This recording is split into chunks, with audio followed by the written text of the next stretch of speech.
Let me ask you a question real quick. Do you ever want to live in a fantasy world where the most handsomest guy always ends up with a girl and he may have time traveled or been a secret prince, but no one in the story ever asks any questions? You can live on Park Ave with a salary from Mickey D's or walk from Denver all the way to New Orleans. But me, I prefer all the reality and the truth bombs drop from the crew at RTP.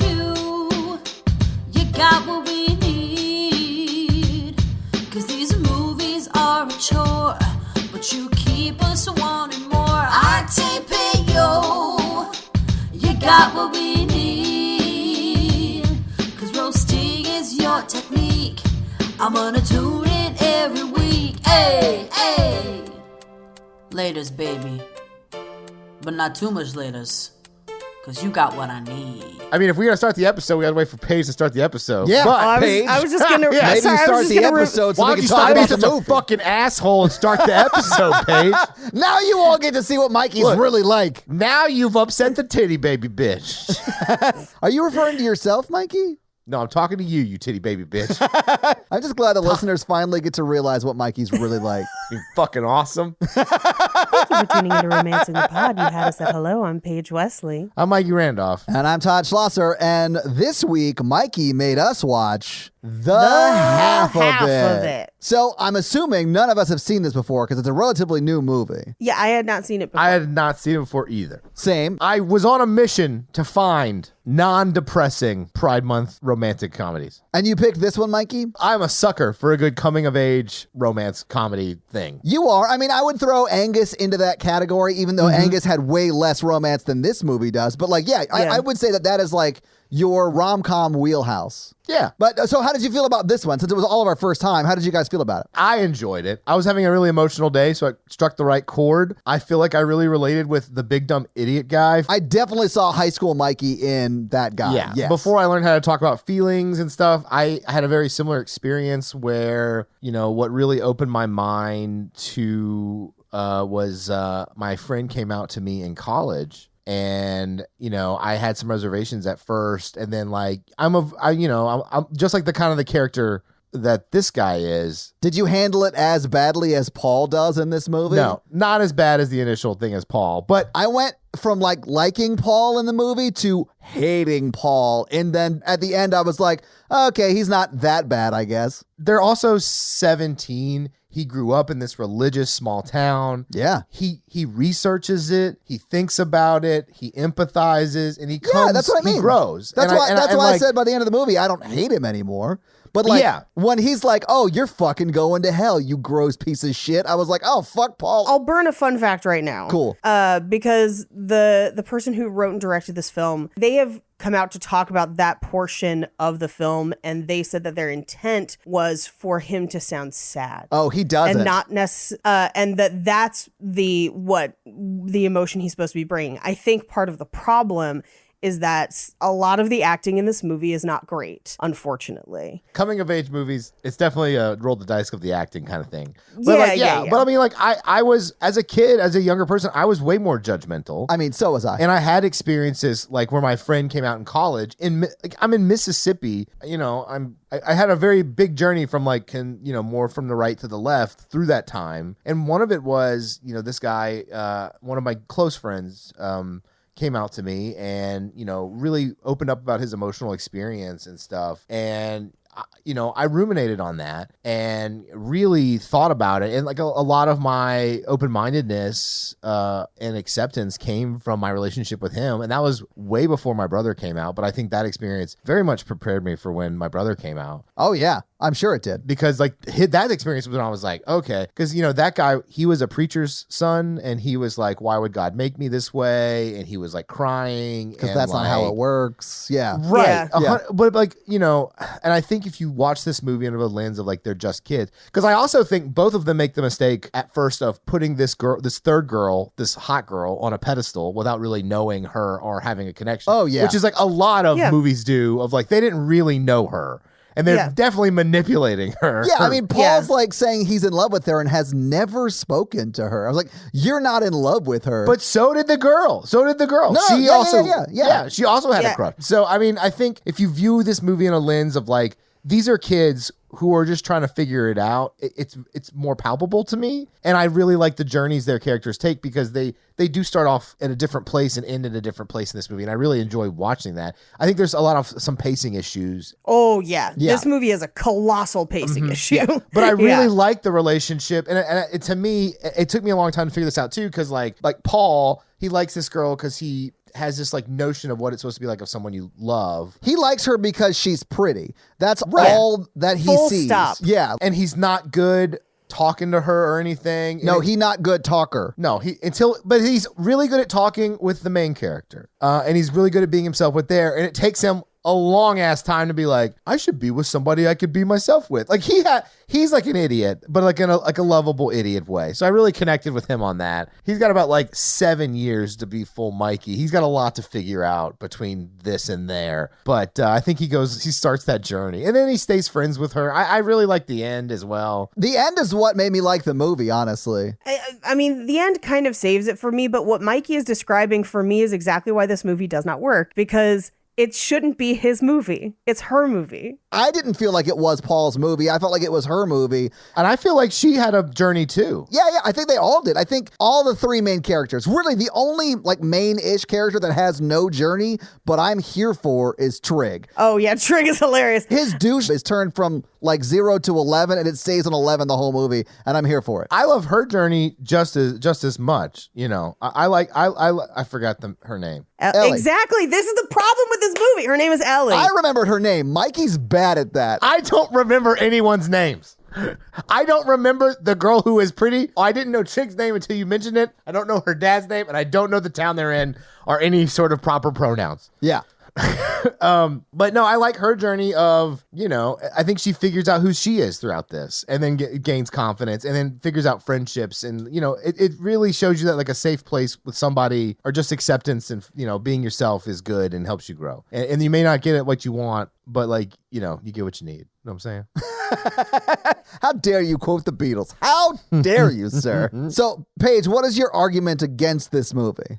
Okay, not like fully again. It's not a terrible movie. Like, I don't want to make it seem like that. So this movie has a pretty bad pacing issue. And I mean like a real bad pacing issue. I agree, yeah. The first 45 minutes were rough for me. The entire first hour should be 15 minutes. The whole thing with the dad. Okay. See, I'm here for the thing with the dad. Keep that. But Fuck it doesn't her friend. pay off as much. You know what I mean? It like could, though. That's the problem. No, I know. I'm like, keep all of this if this pays off, but I really feel like it didn't get there. Well, part of the reason why it doesn't get there is because they spend too much time on stories that aren't hers. And that's what I hated, because this whole movie, it spends an hour and 15 minutes ostensibly being kind of this romance. And then the last 30 minutes of the movie, we get 30 minutes of a movie that is truly not a romance at all, but is about her discovering who she is, accepting who she is, and then making bold choices because of it. And that's the most important part of the movie. It's clear at that point that what the movie is trying to talk about is her being her and her journey of self-discovery. But if that's what it's trying to say, then it needs to cut the whole first hour of this movie, because she is a background character in a movie about her own life. And that could be fine for like 20 to 30 minutes total, maybe, of the movie where she's kind of coming into her own. But this movie spends a full hour of her with her friend and fostering this friendship that's not necessarily part of her growing. It just happens to be there. We don't really see any of her emotion about trying to help someone else fall in love with the person that she has put on a pedestal that she has a crush about. We don't get a ton of emotion from her at all until that 30 minutes, to the point where this movie almost tries to replace good dialogue with quotes and references, which I hate, because they could just be having authentic conversations, which would give us more chemistry. By the hour mark of this movie, she has more chemistry with the straight dude friend than anyone else, but it doesn't necessarily make her a more interesting person. It doesn't foster growth in her. It's really not until she kind of gets caught and has to spend time talking with the popular girl Aster, where they end up at the hot springs, that's when she really kind of starts to figure her shit out and make bold choices and do bold things. But that's at an hour and 20 minutes into this movie. And that drove me nuts. I mean, I think they spent too much time on it, but I think part of her journey is she was a background character in her own life, and she was living life like that. Sure, but you can't spend an hour that way. Like an hour, a full hour, to the point where like you had loved this movie so much because you texted us about how great it was. Well, I loved their friendship because I have really close best friend and she's a lesbian, and we have like a similar kind of relationship where like, you know, we're just like each other's champions or whatever, and like we're really close. So I think I really related to it in that way, and I really love the scenes where he makes her talk about herself, and like they're less about chasing the third girl and more about like just having a genuine friendship and the chemistry that they build. I think that's important for her. But I feel like that's a different movie. It feels a little like a Cameron Crowe movie where it goes to all of these like weird directions, and there's like that pacing issue, but it feels very human. I guess this did not feel human for me because I felt like someone in her position would have stronger feelings about not getting to be with the person that she wants to be with, even though that person's on a pedestal and it's a crush and it's not realistic. I feel like she just was she has learned to make herself so small. Yes. That she wouldn't even feel that stuff. But that's the thing. I think he keeps her small. I think he does at first until he stands up for her at church. But that's 15 minutes before the end of the movie. It is the end of the movie. It is the end of the movie. If I'm cutting things out of this movie, 90% of it is her and the friend, to be honest with you. It has to be, because that's like 90% of the movie. Like, if you're going to cut something, you have to cut what you have excess of. Oh, it started to feel to me like instead of truly hearing about this person's story and their emotional journey, we kept hearing about the straight people around them. Mm-hmm. And that started to really bother me. I can see that. I understand why they have all of those elements, though. Like, I understand that through the friendship with Paul, she discovers how to be herself and to make bold choices. And then, like, she makes a bold choice with Aster. So, like, I understand why all those elements are there. The problem was letting someone who's never directed before direct this movie. She's directed one other movie before this, but they were 16 years apart. Okay. And I haven't seen it. I haven't seen Saving Face. But this needed a second pass or a different director because the pacing issue was pretty bad. Although I think I ultimately liked the movie. Probably won't ever watch it again, but I understand why people would like this movie. I liked it. I hate the fact that you guys talk worse shit about this movie than Seven Brides for Seven Brothers. No, Seven Brides for Seven Brothers is also awful. And we talked mad shit on it. But you both will watch that one again. Yes. Yeah, because it's hilarious. Yeah, because it's actually like really, really funny in its terribleness. This movie, I think, is worth watching. I'm not saying it's not worth watching. I think it's great. It's just the first hour, maybe 40 minutes, whenever the hot springs scene happens. The hot springs are at an hour and 15 minutes into the movie. Okay, so the first hour and 15 minutes should be 30, and then they should focus more on what happens after the hot springs, and there should be more scenes there. You can tell they filmed other things, and like I think all three of us are kind of on the same page of like, I like the genuine message, but I think it is told in a weird way. Because I can tell that the teacher was supposed to have a bigger role. And I did like the teacher too. That was one of the parts that I liked. What I found really interesting reading through fun facts, there's a lot of interviews with the director and the director talking about how they felt about certain aspects of the movie and why they did certain things. And a lot of it did not translate well, to the point where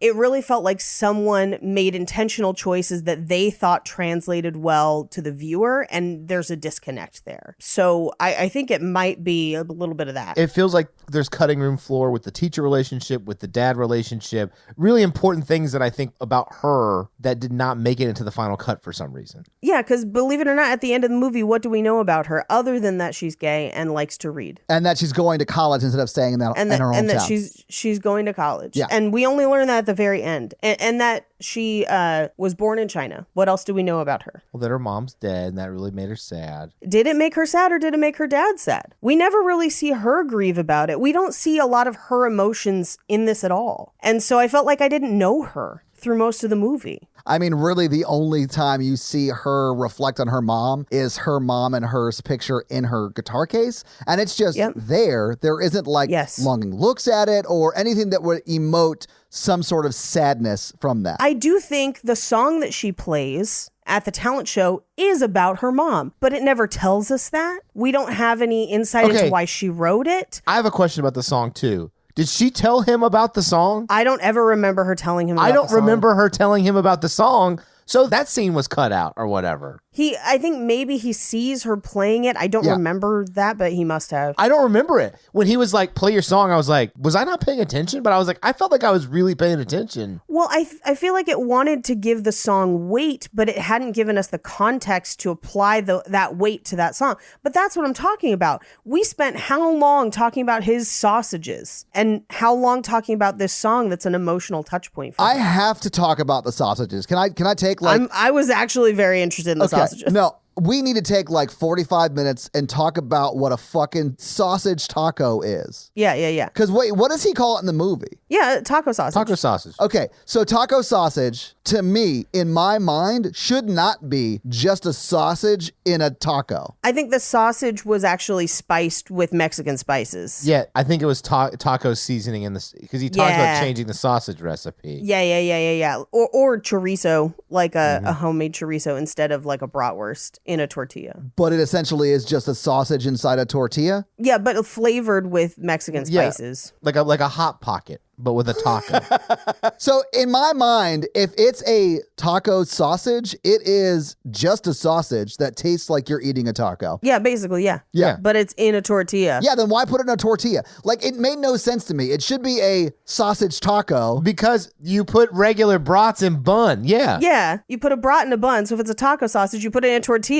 I understood the tortilla because for me it was like a hot dog bun, except because it was like taco flavor. Now, what I will say, they seem to be just eating them in just like tortillas out of the package. Yeah. I think you got to fry that tortilla and put some cheese on it and truly make it like a taco sausage. Well, I think they're dumbass kids who don't know how to cook. Yeah. Of course. If you're putting a sausage in a taco shell or a taco, I don't know, delivery device like a tortilla. Yeah, with toppings. Yeah, that is a sausage taco, not a taco sausage. If the actual sausage part tasted hold good. on. This is the part that's bothering you is just the order of the words? Yeah, the way he said it. I know it's ridiculous, but that This did is bother insane. me a lot. You're mad about taco sausage? I'm on your side, Paige. I'm on your side. I don't understand the problem with calling it taco sausage if you're flavoring it with taco seasonings. Right. My problem with it is if it is a taco sausage, Yeah. it is a sausage by itself that tastes like you're eating tacos. Who eats sausages by themselves? A lot of people eat sausages by I themselves. have done that. Yeah. No, but like at breakfast on a plate or something like that, but not just like holding one and just biting pieces off of Yeah, it. thank you for giving me a good example of when people just eat sausages.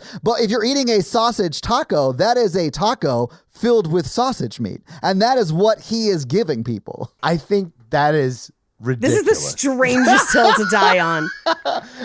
No, that's how I felt about that too. I think you're both wrong all the time. One time I melted cheese onto saltines and dipped them in salsa and I called it nachos. That's what I did in high school. Oh, no. Okay, hold on. We can't be on the same team anymore. No. We're all three really disconnected on this episode. And I like it like that. All right. We've been getting along too well. So let's all just pick really weird I like that hills you're to like, die we've been on. getting along too well. I definitely spent 20 minutes of the last episode just glaring at you through Zoom, but like we've been getting along too well. Well, I was not here for that pick. We're not going to rehash past. One of the keys to arguing, Paige, is to not bring up past arguments. I wanted it wrapped in a tortilla because without the bun, it needs a carb replacement. I agree. I feel like you need a vessel so you don't burn your hands, but also so you can contain the delicious sausage meat. I also agree, but then it is a sausage taco. I disagree with your weird naming rules about it. I think that's bonkers. I stand by it. I don't want to go through scene by scene. I want to debate this for an hour and a half and then just call the episode. Just call the episode the taco sausage taco debate. And that's the movie. We debated that for an hour. There's points on both sides. We're going to let you at home decide. So yeah, let's just run through the movie scene by scene so we can talk about it. So this movie opens with a quote that says, "Love is simply the name for the desire and pursuit of the whole." Yeah, it is. I think it's a little unhealthy. I think all the love quotes in this movie are a little unhealthy. I was like, I don't think the person who, I don't know that they understand love. But so it also then proceeds through a quote from a Greek story that I know we have seen in another movie, and I could not remember which one, and it was driving me nuts. But it's the story of we were all born with like 4 arms, 4 legs, and 2 faces, and then the gods split us in twain, and you constantly go through life trying to find your other half, which I think is, again, super unhealthy because someone shouldn't complete you, they should complement you. Basically, like, you should be a complete person on their own. But I want 4 legs. Right. And I think you said this the last time it came up. And if you remember what movie we did on this show that had this myth in it. Yeah, what? Oh my God. Please tell me what it was. Because I couldn't find it. It was driving me nuts. You definitely made the 4-leg joke last time. I got to stick with the 3. You know what I'm saying, Todd? No, Mikey, I don't think I know what you're saying. What are you saying? Please explain in great detail. Yeah, please. I have a kickstand. So you don't fall over when somebody leans you outside? Yeah, it's a tail. It grows out my back. Wait, are you related to Tony the Tiger? I am great. It's a Ooh. Can back you off introduce us? Can you introduce me to Tony the Tiger?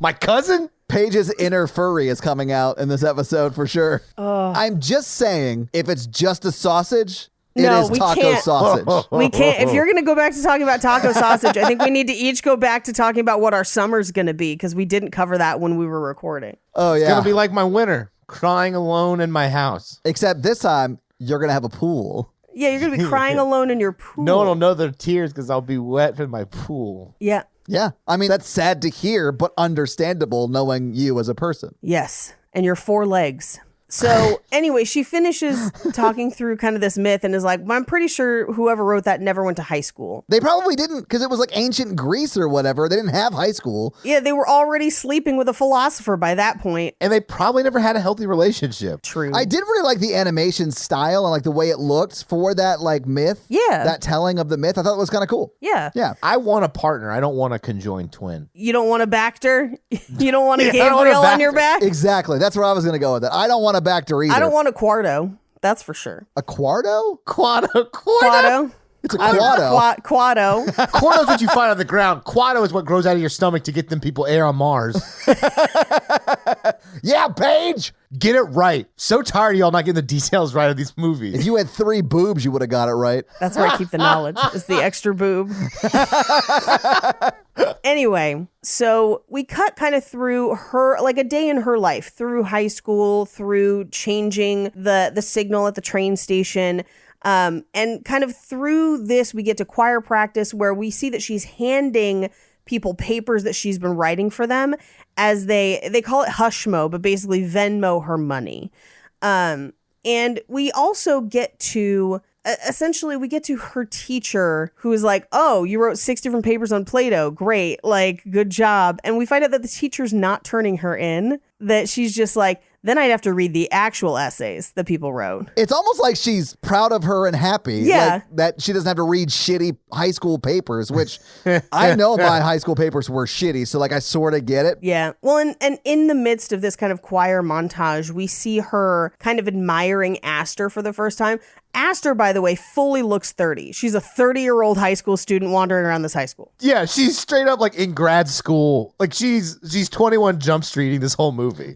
Yeah. She's an undercover cop, guys. Yeah, the end of this movie should have been her being like, so are you selling pot? No, then I've got work to do. She's like, I'm here to bust you for your cheating scandal. Yeah, I'm here from the college board. This just in, she's actually 25 years old. I mean, she looks every one of those 25 years. I don't mean that in a mean way, just in a, she is not a high school student. Okay, but if I date a 25-year-old, you gotta have to talk the same way about her. No. Mikey, you're not allowed to date a 25-year-old. You can't tell me what to do, Mom. Anyway, so we also find out that the talent show for seniors is mandatory, which I can't. Here's the thing. I'm a person who does not mind being on stage, but that is a horrendous thing to do to people. Some people have a serious fear of stage fright, and to make a talent show mandatory is insane to me. I mean, that That's sounds pretty crazy. high school to me, Paige. Oh, they never made shit like that mandatory for us. It was like, do Hell you want to no. do it? Great. If you don't, fine. Sit in the back.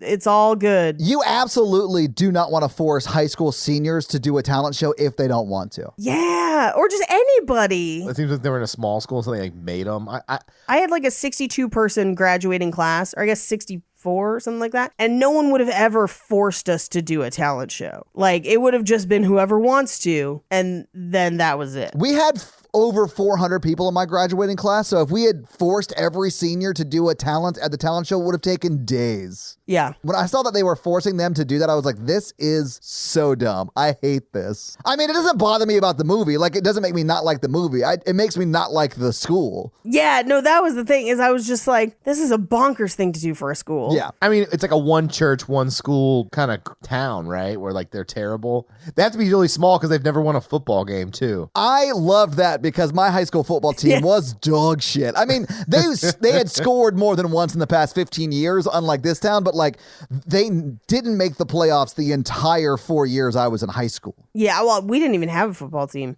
But like, even with that, my problem isn't size. My problem is you should never force people into public speaking or public performance if they don't want to do that. Oh, yeah. And listen, I want to go on the record as saying my problem is also not size, and that you should not force, especially high school kids. Like, I do feel like there is some value in learning those skills, but I think high school kids won't handle it as well as like maybe like freshmen or sophomore in college will. We had a high school speech class where you would have to give speeches in front of class. Like, that was the public speaking, but this is a talent show in front of the whole school. Well, and I'd imagine like family and friends too, right? Like, yeah, like no fucking way would you, no, never. Yeah. Never would I do that. But you have to have it this way because it's a plot device. Exactly. Well, yeah. That's the thing. There's a lot of things that happen conveniently for them being a plot device in this movie. Anyway, this is also where we get the first of many of her kind of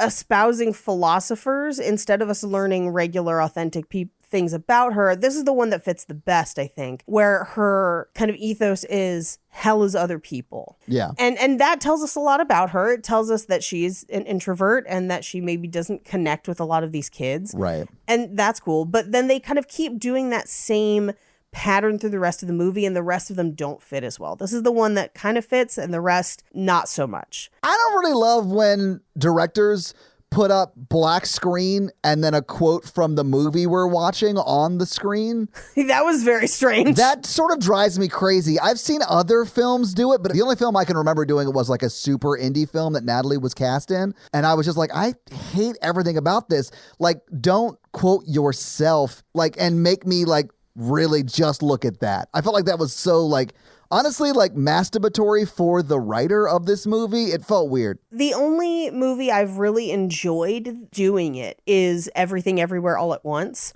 Oh, no spoilers. No spoilers. I haven't seen it. This won't spoil anything, but it does it to punctuate sections of the film. And each section kind of has its own point and goal and I guess mission statement, if you want it, like thesis. And so it kind of connects with how that works, and then each one builds on the last one. That's kind of what our main problem with this film is. Like, it's kind of disjointed or disconnected. Right. They try this like animation, these quotes, and then in the first like 10 minutes of the movie, they never come back. No, and to be honest, if you took all of the philosophy out of this movie, we would have been served better by just authentic reactions from the character. Absolutely. Yeah. So this is also where we find out that she's going to the local college instead of going away to college, even though she clearly has the grades and the aptitude to go away to college. What I think is funny, though, is that she's applying for college at the end of her senior year or mid-senior year. Yeah. And I'm like, you ain't going to college. Like, that's when I applied. You should have applied 6 months ago. Wait, you applied at the beginning of your senior year to college? Did you have to take a gap year? Paige, I applied in March for college or April. Mikey, Okay, that's what? too late. I didn't apply in fucking September, though, or August when I first started my senior year. But I think it was like Christmas time or January that I started applying. Same thing for grad school. Oh my God, Mikey. I applied halfway through my junior year for a lot of stuff. So because I was applying for early decision. So by the time like January, for the most, like by the time Christmas-ish rolled around, maybe closer to like January or March, I knew where I was going already. Like I spent my last semester fully. Of course you did, because you started applying for college when you were 13, apparently. That's when everyone applies for college now if you want to get into a good school. I don't want to get into a good school. I mean, now when you think about it, you're like, I'll spend my money other places. Yeah. Quick poll of the hosts. Yeah. Do you use your degree right now? I guess, Mikey, you definitely do. My degree is in film and media studies. So debatable. we're on a movie podcast. I'd say yes. So, I mean, like in your day job. No. Okay. So same. I don't either. So like 2/3 of us don't make money doing what we went to school for. Actually, that's not true. Technically, I now make money on the thing that I went to school for. As you can tell, I kind of just randomly fell into my life, so I don't know if I count as a solid member of this poll. No, you definitely do. But still, 2/3, that's not great numbers for college. I'm not saying Yeah. don't go to college. I'm saying pick a better major than I did. I might tell you not to go to college, depending on what you want to do. Oh, yeah. Like there's other paths in life to make much more money not going to college and not having $100,000 in student loans. Cryptocurrency. Don't ever buy cryptocurrency. You got to buy the dip. put all your monies in NFTs, guys. Just like Seth Green, and then have it ruin your film and media studies projects. Jesus Christ. Yeah. So dumb. Anyway, so her teacher's trying to encourage her to go away to school. Now, here's what I will say. School or not, there's definitely a benefit to moving away, just in Yes. general, whether you go to school or not, because it takes you out of the world you always knew and forces you to work with the people around you to figure out who you are and how you are going to survive in the world moving forward. I support moving away, whether you go to school or not, 150%. I mean, I honestly feel like you should move to a city and work in a service industry capacity for at least a year. And then you are a complete full human because you know what it's like to have people yell at you because they didn't get their Sprite fast enough.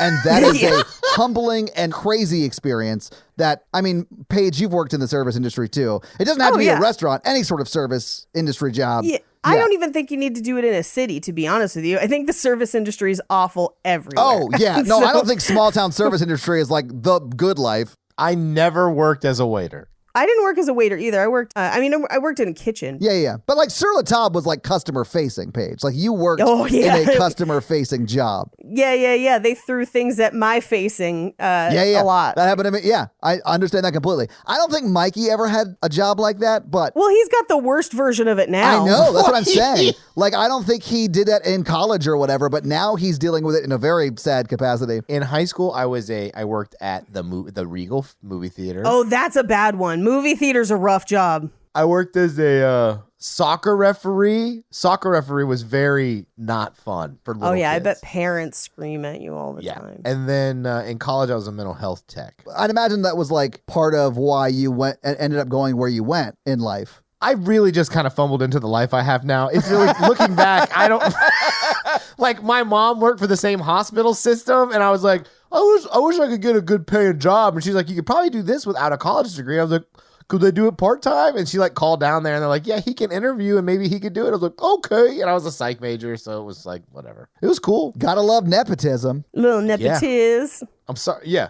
I mean, I didn't get the presidency or anything, but I got like a part-time job. Are you suggesting that we have presidents that have only been presidents because they were well-connected people, Mikey? That's ridiculous. Insane. Cough, cough, skull and bones. Cough, cough. I mean, that's how everyone has become president, Mikey. Well, yeah. The lizard people choose who the president. They live as a documentary. It is. It's the documentary and warning that we did not heed in the 80s. Why don't anyone listen to Roddy Piper? Because he talks the way you just did. And the way Paul does in this movie.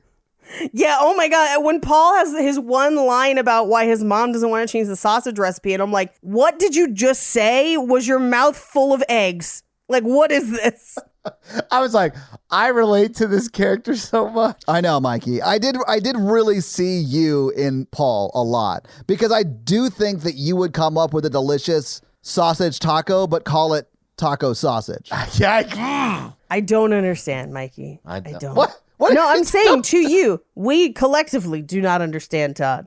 It must be a younger sibling thing. Yeah. Like the English language, like what is the word? Like there's no rule for the word order. So let me ask you this.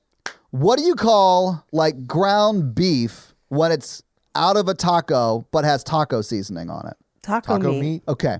What do you call it when you put it inside a taco with other toppings on it? A taco. Okay, thank you for proving my point. We can move on. That doesn't prove anything. What are you talking about? If you put a hot dog in a taco shell, what would you call it? Being poor. Yeah. A taco hot dog or a hot dog or a taco? hot dog taco. I would probably call it a taco hot dog. I would call it a taco dog, and y'all are yeah, dumb. I would taco call dog it is taco where dog. it's at. That's basically what this is. It's taco sausage. You just proved our point. You just proved our point. I did it. Yes. Taco dog. Yes.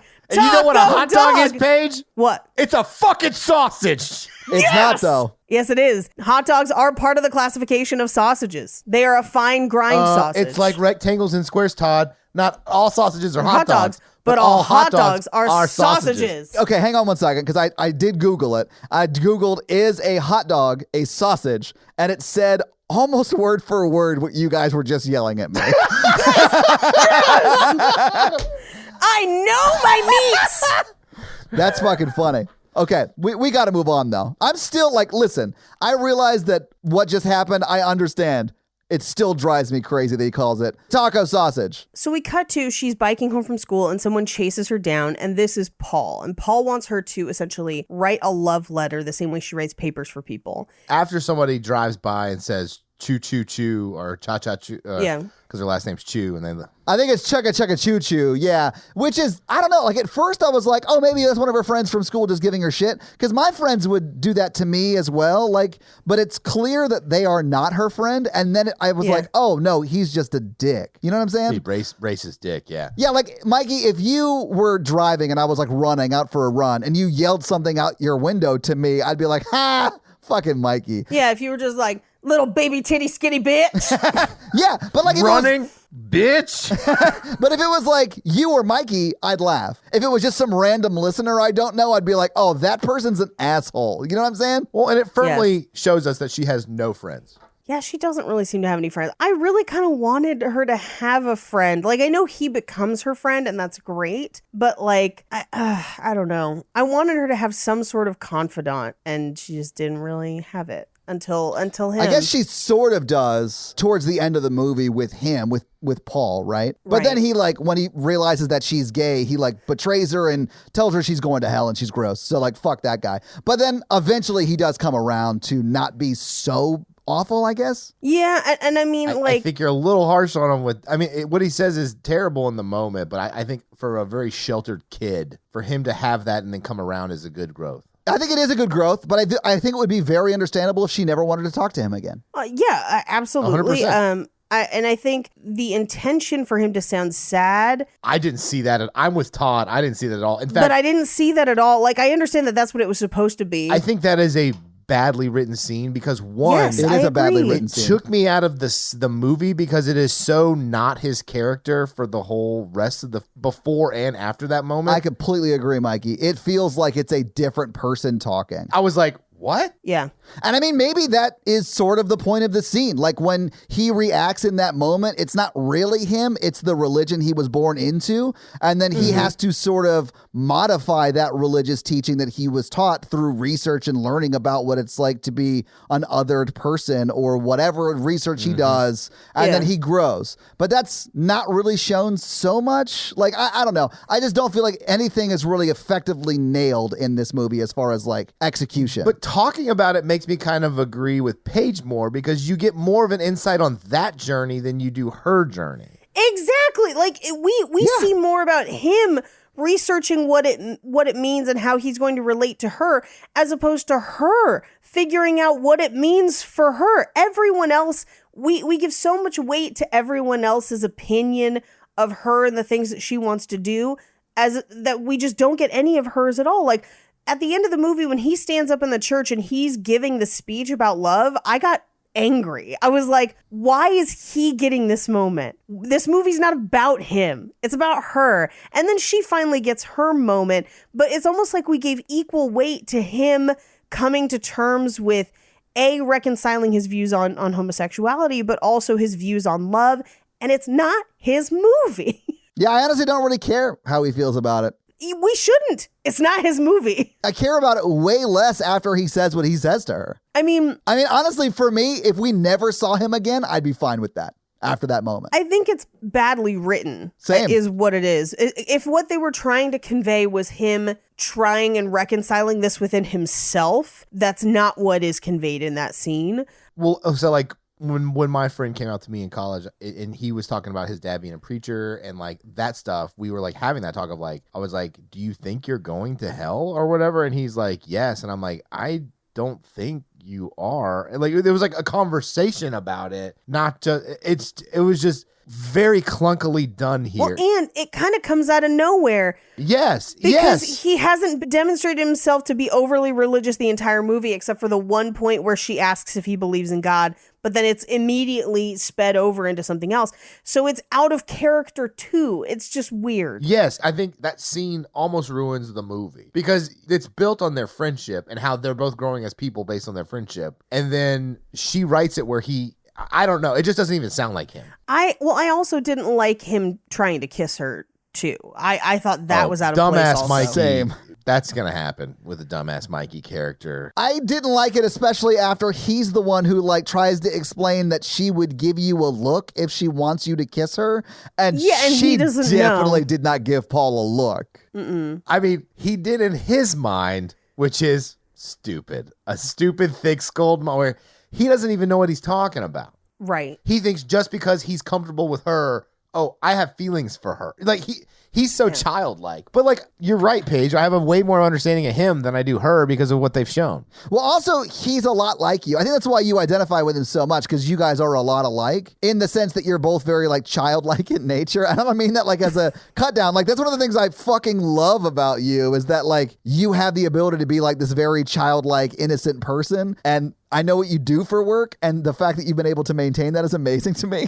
But like Paul seems like he's just dumb. And I don't mean you're dumb. And I don't mean that that's like how I see you, but he just seems like he doesn't have the ability to do like what you do at work. He's just dumb and childlike all the time. But take me and subtract 20 years. Yeah, no, absolutely. Yeah, I get that. Also, remember just a few minutes ago when we were talking about what we actually know about her in this movie, and then I want us to do the same exercise with him. We know a lot more about him. We know so much. We know that he is one of the only people in his family that wants to continue the family business, that he's got a bunch of rowdy, loud brothers, and he kind of feels like he's on the outs, and he doesn't really feel like he has a place there. We know that he doesn't feel like he's smart, but he is friendly and a good dude, and he wants to be with somebody who understands him. Yeah. We understand that he is willing to try new things for the people that he loves. Like, we know so much about him and nothing about her. And I feel like she tried to show us through seeing stuff about her, but Paul is telling her all of this. Well, but we also see it with Paul. Yeah, like, it's both. like there's a double whammy. Yes. And like with her, it has scenes where she's with her dad and you're like, oh, she feels obligated to stay because of her dad and taking care of him. Right. But she never really talks about it, and it doesn't really show it that well. Right. Because I think her standing in the station is supposed to be her doing her dad's job, but I think I was confused about that until the very end when her dad is out there. Well, here's what's really interesting. In reading some of the stuff that the director has talked about, she viewed that little station house, the little kind of cubicle that she has, as like that character's safe space where it's familiar. And that railroad station kind of represents stagnation. And that, I think, is a metaphor that really works, because it's this idea of, do you stay here forever or do you go forth from this place to places unknown? Mm-hmm. Great. But that one symbol is not enough to tell us more about her. Like, we kind of understand her obligation to her father. And even when her father at the end is like, I didn't bring you here to be like me, I brought you here to be like your mother. Even that is not fleshed out. We know very little about her mother. We know less about her mother than we do about her, and we don't know much about her. And there was this whole subplot with her dad that I thought that was going to be the big payout. Yeah. That conversation. And then I was just like, what? Yeah, what I needed is a conversation between her and her dad that says, I know losing your mom was rough and it was rough for me too, but you have to do things for yourself and you have to live your own life and you can't always be worried about me. I'm going to be okay. I'm an adult. I can go out. I can do the things that I need to do. It's your turn to do the things that you need to do for you. But that's a conversation that never happens in this movie. Mm-hmm. Anyway, back to the movie. So she at first turns him down because she's like, it's a love letter. You can't, like, those have to be authentic. And he kind of calls her bluff that he's like, well, you don't know. You've never been in love. And she's like, I'll show you a fucking love letter. Like, fuck you. And basically takes the bait and she's going to write him that love letter for $50. Now, the reason she asks for $50 is because we do get a scene of her calling the electric company and finding out that their bills are past due. And part of the reason is because the electric company and their phone system can't understand her father's accent. So she's calling and having to be on hold at school and she needs $50 to pay to keep their lights on. I understand this as a plot point. I understand that he lived most of his life in China and probably would have a thickish accent, but the actor speaks great English. Even when he's talking, I'm like, I would have no trouble understanding that. And if he got through to anybody, He does have full conversations with Paul. I don't know. I bet that actor doesn't even have an accent. Maybe they do. And I think this is probably a very real problem that people who have come from other places deal with. So like I didn't have a problem with that because I was like, this is probably a very real thing. It is a very real thing. I had friends in a high school that I grew up with that were Kurdish, and they would have to call in for their parents because they had very thick accents. And when I would go to their houses and like have dinner and stuff, like you had to sort of hang out with them for a while before you understood what their parents are speaking English. You just sort of have to you have to get into like, oh, okay, I understand what those words are the way you're saying them. But I understand all that. I have no problem with that in the movie. The actor does not portray that, is all I'm saying. Like when he speaks in English, he sounds great. Yeah. Yeah. Well, and I think it was also part of, I think he has been in kind of a depressive episode since her mother died. Oh, I wonder. Yeah. So I wondered that too. I wondered if he was just like not wanting to do it that. So he just made up an excuse, and that really wasn't the real reason. He was just like, I haven't gotten to it. I'm just going to tell my daughter it's because of this, you know? I almost thought he was unemployed for a little bit. I honestly, for a long period of time, thought they were like squatting at an old train station that was like no longer connected because nothing's explained. Like I had no idea she was standing in that booth to do her dad's job that apparently she's been doing since she was 13. Like I need a kid that when they turn 13, they start doing my job and I can just sit at home and watch old movies. That sounds amazing. We do kind of learn about it a little bit later. A little bit, but like way later. Like it's way I later. really did think that they were just on like disability or welfare or something, like, because he was just always wrapped in a blanket looking sad and she was doing everything around the house. So I was like, oh, she's taking care of her dad. And then also no other trains ever come through the station except the one she leaves on. And so there's one other one when her and Aster are like hanging out together that day before they go to the hot spring. There's one that goes through. That's it. So it's like a metaphor for like, that's like some of the changes. Like when the train comes, she's like changing. Yeah, probably. I would say we do see, this is the first time we see her and Paul meet in the church. And he gives her the love letter he wrote and wants her to like correct it. And his love letter is hilariously bad. It's terrible. I loved it though. I was like, this sounds like Todd in high school. Well, and here's what's kind of a bummer to me is that like, if you cut 30 minutes out of this movie and cut it a lot sharper and quicker, it would be a much funnier movie because there are pieces of this movie that are very, very funny. And this is one of them. There's like this, a couple of the scenes with Trig are really funny. Trig's always a win when he's on screen because he's such a douche. So funny. And this made me laugh really hard where he's like, Same. I like dipping french fries in my milkshake, and like supposedly my grandma thinks I'm cute, but now she's dead. Anyway, sorry about the dead grandma Enough part. about my dead grandma. Like it's so bad. It's terrible. That's basically me on dating apps now. Throughout this movie, I just kept thinking, I was like, this is me telling Mikey not to text stupid shit to people on dating apps. And then Mikey doing it anyway and then being like, why am I still single? How dare you take our fun from us, Paige? We love it when Mikey sends bonker shit to people on dating apps. I mean, that girl who was like, give me tips for Italy. And I was like, I heard the food there is very good. That was actually really funny. I thought it was great. Yeah. Tip number 2, it's shaped like a boot. I think I told her, I was like, and also I hear the wine is good. They have Italian wine. Anyway, she writes this like, she borrows some of it from a movie, but she writes this like long love letter and seals it and gives it to him. And he gives it to her without reading it. And then we get our next basically black screen with a quote on it that says, "In love, one always starts by deceiving oneself and ends by deceiving others. That is what the world calls a romance," by Oscar Wilde. Which, by the way, love his writings. Huge fan. Dude did not understand romance and love. No, which is pretty clear if you watch An Ideal Husband or The Importance of Being Earnest, which I love both of those plays. Think they're great. Love Oscar Wilde. Will never forgive England for killing him because he was gay. And also very poor. Don't forget the fact that he was poor, because England was equally mad about him being both poor and gay. But he got sent to jail and died in jail because he was gay, not because he was poor. Yes. Yeah. If you look at Portrait of Dorian Gray, I think, and many people would argue that he kind of paints himself as one of the characters in that movie. Well, what became the movie? Yeah, they didn't have movies back then. In that but, story, yeah. Thank you. But it is someone who is really infatuated and adoring of Dorian. And it's not necessarily a healthy, loving relationship. I would argue that there probably isn't a healthy, loving relationship in an Oscar Wilde story, property, play. I think the only person that Oscar Wilde ever truly loved was himself. I think you could definitely argue that. And I think that that's great for him. And I love the stuff he created. But the stuff he created, to me, I love because it's witty, not because it's like a true version of romance, right? Oh, it's all toxic and real problematic. But and so when they were like, it's an Oscar Wilde quote in this movie about love, I was like, I don't think this person understands love or Oscar Wilde.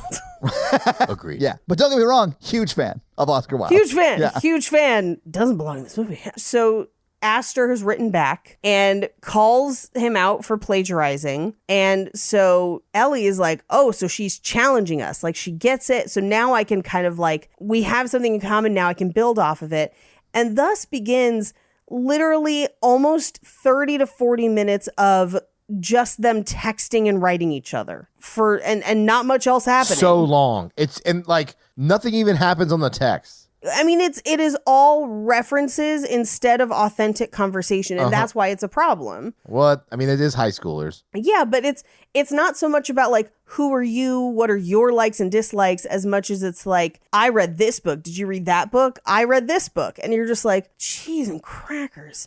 And to be honest, Astor gives her a more authentic conversation because Astor talks about how when you're popular or beautiful, everyone wants you to be like them because that by extension makes them beautiful, which is a really interesting talking point that gets abandoned almost immediately. Yeah, I thought that was the coolest thing we could have dug into a little bit more, and they only mention it in passing. And I was like, all right, for the quote unquote hot girl at the school to be that self-aware is cool. Yeah. Let's do something with that. Oh, we're not? Oh, we're just going to talk about Paul the rest of... Okay, cool.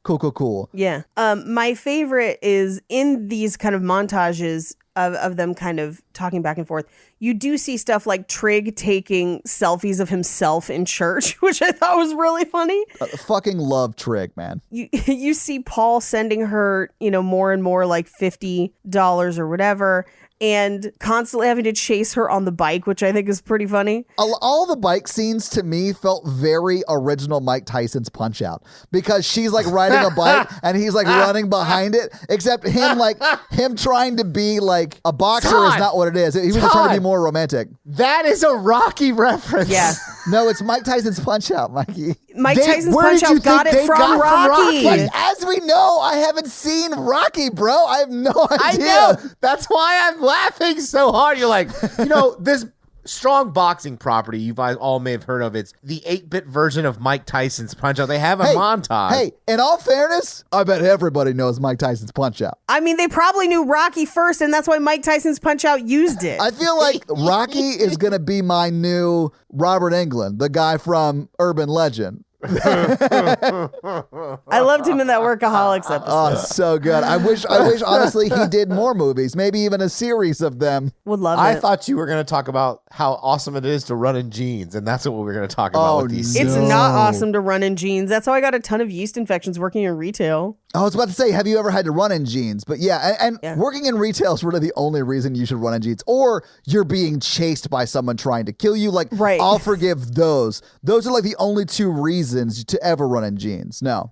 Yeah, it's really not good for you. You should not run in jeans. And it was one of those things where, like, I'd be working like 12-hour days, sweaty, in jeans, running around, and like, it's bad. Don't do it. Yeah. I mean, I'm 100% sure no one wants to run in jeans. Like, if you want to run in jeans, you need like help. Yeah. Anyway, she does get into some conversations about feeling like she's different and everyone in town is kind of basic, and should she marry that guy? I don't know. Like, at least life will be good. Almost like she's kind of scared of being different for fear that it will ruin what is probably going to be a pretty decent life because she's pretty unpopular. We're talking about Aster, not Ellie, right? So the whole, like, I should just go ahead and marry Trig, like, what? No, you're in high school. No, you should not get married. Well, yeah, definitely that. I mean, but it reminded me of like Mississippi. I know, Mikey. And people in the South do get married way too young. Yeah. My high school boyfriend, we graduated. It's time. Yeah. Yeah. I mean, I have a lot of friends in high school that did get married right after high school, or like were planning on getting engaged in high school. Like, no one that I know got engaged in high school, but like I know some people who got engaged right after high school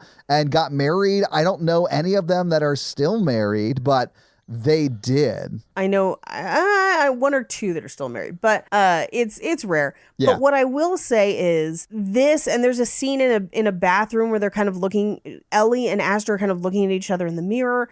And these types of conversations about like, do something bold, be different, embrace what's different about you, really set up this idea that Aster is going to maybe come out at the end of the movie, and then it just doesn't, which is fine because she has her own journey of like going to art school or whatever, but it felt kind of like we could have done something else here. Yes. It feels like Aster, even if Aster is not gay, it feels like Aster really does kind of abandon these thoughts at the end of the movie, where it kind of set up something cooler for her and it just kind of throws it away. I think the payoff didn't work. I think it would have been better if in pursuing Aster, she figures out, like, she comes out to Paul. Yeah. Like in a more like, hey, I think I'm gay, and like they both grow due to their like pursuit of this person they put on a pedestal. Like, I mean, like I just feel like there's so many things that they start that they don't finish well. I think I'm coming more around on what you feel like discussing the movie. I feel more about what you're talking about, because I feel like either focus on the friendship or focus on Aster and her getting together. You split the focus and you don't do either of them well here. Yeah, I would agree with you. And I feel like they split them with unequal weight, because it's that first hour that's way more about the friendship, and the last hour is way more about Ellie and just her personal journey. And or the last half an hour, and it's the better of the two. Yeah. Like that 30 minutes is better than the whole rest of the movie. We miss out on the hour where we could have been having an hour of it being that good, you know, like, does that make sense? Yeah, I think sort of like we talked about earlier, I think you have to have all the elements, like Ellie's relationship with Paul and like the triangle, right? You've got Paul's relationship with Aster and Aster's relationship with Ellie. You need all of those elements, but it really should be Ellie's story that we're telling. So we're seeing both of those relationships through her observations of them, and Paul and Aster's relationship through her Cyrano de Bergerac-ing and helping, right? Like all of that stuff. Yeah. But I think at the end, you got to remove Paul kissing her and saying terrible things to her. But like, I like that through their friendship, there's really nothing romantic there. And it's just them being friends. She starts to grow. We just don't get that story, really. What I kept hoping, or what I felt myself wanting as I was watching this movie, is for it to be flipped. And for, instead of her helping Paul get Aster, I wished that she was helping Aster get Paul. And that then that friendship becomes the love story in the third act of like, she's been helping someone find love with a person that's not her directly. And in that process, they've grown close. And then at the end, it's Aster realizing that she values the friendship more than the person she was going after. More than she wants to be with Paul? Yes. Yeah. Like, this sounds terrible. Make it a true lesbian love story because this is halfway. Yeah. It is the half of it. Ha. That's the movie I was expecting. Does that make sense? Yeah. That does Because make they sense. set Paul up to being like a good heart enough of her coming out and then her and Aster getting together and him being like supportive. Like the Right. building blocks were there. No, I mean like Paul is not okay. In the version I want, Paul is not her friend. Aster's her friend. Oh, and they're going after Paul. Yes. No, that would have been awesome too. Yeah, Yes. yeah. No. In my mind, in Paige's version that I also am here for, we see Paul about as much as we see Trig. Yes, exactly. Yeah, because the story's about really Ellie falling in love with Aster, and Aster is not gay, or I mean, at least we don't know Or even if she is, Right? We yeah, don't know, yeah. but that gives me much more. That in that version, the time that they spend is not wasted, Right. Because in this version, she spends so much time with Paul, but that has no bearing really on her story or her relationship with Aster. But if she spends that time with Aster, hey, maybe Aster don't end up together, but that is her discovering that type of a relationship is what she wants, and that's what we're seeing most of the movie. And so, yeah, that's where I was at. But anyway, And I think the movie's trying to say that one supportive friendship can make you grow and accept who you are, but I think it really fumbles around with that message. I mean, is that the message? Should it be? Because then it makes it much more about the importance of having a straight person in your life for your gay story. Does that make sense? I mean, that's true too. And I kind of don't like that. Yeah. What's the director's background? This is almost autobiographical for the director-writer of this movie. Yeah. It is not exactly autobiographical, but it is a lot of elements from her story. Interesting. Yeah. Which is why I think it's written badly, because I feel like she's not written many things, she's not directed many things, and I feel like some things are so self-evident to her, she felt like we wouldn't need it explained to us. Right. And she doesn't explain it, which is why we don't get much of Ellie. We get much of the other people, because she, in her mind, when she was writing it, has to be like, okay, well, what would their motivation be? Right. And she was focusing a lot on that and not on Okay. her motivations, because she lived those motivations, and she doesn't feel like... Yes. She feels like it's self-evident. You know, she just hasn't hit that stage in her writing career where she realizes that the audience is not inside her head, which I realize should be like self-evident, but is not always. And that's something It's I've not, struggled and- with in things I've written. That's a really good way to put that. And it's something that when I was in film school, in screenwriting classes, they had to like break people of this, where like Yes, yeah. someone would write something, they'd be like, well, it actually happened to me. And they're like, I don't care if that's how it happened to you. That's not the best story you could be telling. Right. Or that's not the best way to structure this story. And the reality is you're not writing an autobiography, you're writing a movie or you're writing a TV show. And so you're going to have to make some concessions to make it viewable. Yeah. It's not like you're getting coffee or doing a podcast where you're with two best friends who know you. Right. And you're like, this is what happened with me in high school. Can you imagine? Right. You're telling a movie is a different format. I get what you're saying. Yeah. I think Todd hit the nail on the head Yeah, with 100%. That's all speculation. That would be my guess, though, No. having had those struggles in writing myself. She's telling this movie like we already know her really well. Yeah. So there's not a ton of actual fun facts for this movie. There's just a lot of like quotes from interviews that she did. Yeah. And a lot of those interviews are her having to kind of explain things in the movie because they're not clear in the movie. And I think it's that. I think it's her being like, well, this is how I felt and this is what happened. So through this situation, you should understand how I felt. And it's like, no, not really, you know? So Did she not get people to watch it? I'm sure she did. Here's the thing. It's not a bad movie. It's not. Like that's I liked the it. thing. It's not bad enough for people to give it harsh critiques. But like her friends, like be like, hey, I know you, but I can't hear that. Like if I made a movie, you two would tear it apart. No, your friends are usually the worst people to read stuff. Yeah. Like you have to pick very carefully who you have read your stuff with a critical eye, because your friends will always see you in it. And the people that have a critical eye that maybe don't know you as well are going to be a truer indication of what the audience is going to think. Well, that explains a lot. Because like the way we're talking, it's like, this just seems like someone who doesn't understand what happened, but it's like, it's the person. So they have a big blind spot. Yeah. Yeah, I think so. Oh, I hope she doesn't listen to this. Although, Mikey, I wouldn't care if she did or not, because ultimately I liked the movie. I just think it could have been way better. It was really touching. Yeah. The more we like dissected on a critical lens, like especially, okay, so like Tuesday when I accidentally watched this.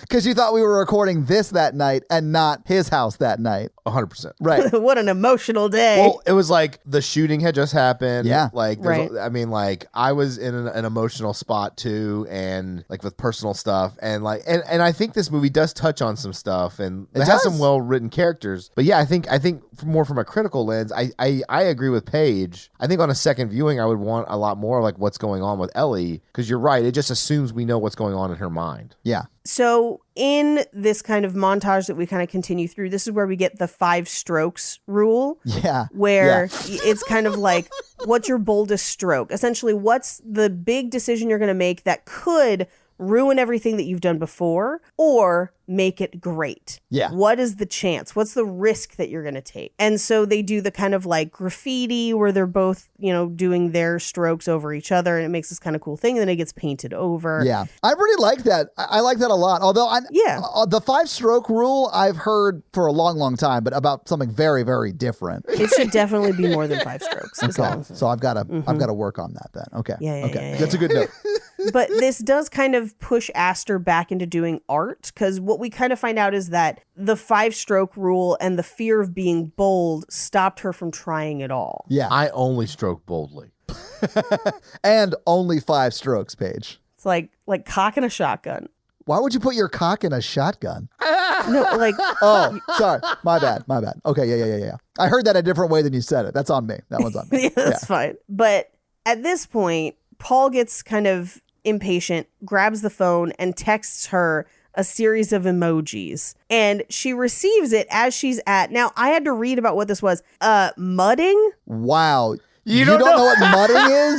No, we don't do that. First off, yes, you do. I know people in San Diego that do it. I mean, out in fucking East County, but I've literally never with my 2 eyes seen it. Ever. I've been mudding a few times myself. Same. I hate it. But I understand why people like it. It's just not for me. I don't care for it. But there are people in San Diego that do it. I'm sure, but But Paige, you have to go out to like Hamul to like do it, like way outside of the city, the only reason I've ever been out to Hamul is to see where the Galactic Library is going to be when Unarius's predictions come true. That's the only reason to go there.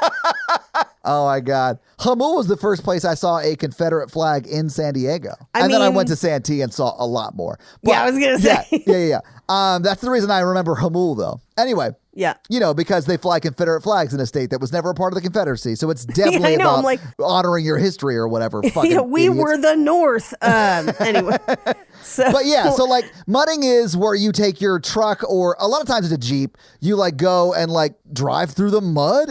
To me, it's real boring. I agree with you. I mean, like I did it and I was like, that looks really cool because there's like cool pictures. And then I did it and I was like, It's just not as fun as everyone told me it would be. Yeah. Okay. It's just driving down a path. But yeah, exactly. But I feel the same way about camping. And also, your car could break really easily. And unless you're like really rich, I would not suggest it. Yeah. okay. I mean, I wasn't planning on doing it in my Mazda hatchback. Or if so. you're really good at like working on cars. And I was neither of those things. And I was like, look, I can't get a flat tire out in the mud. Okay. When I was in high school, I drove a very used, it was a 1986 Bonneville. So no, I was not going to drive in the mud on that. I drove a 93 Ford Ranger. So that is a truck. And one time I hit a railroad track going so fast that I got air like the Duke brothers. And Wow. And that is where Mikey peaked. Literally. high school. In his pants,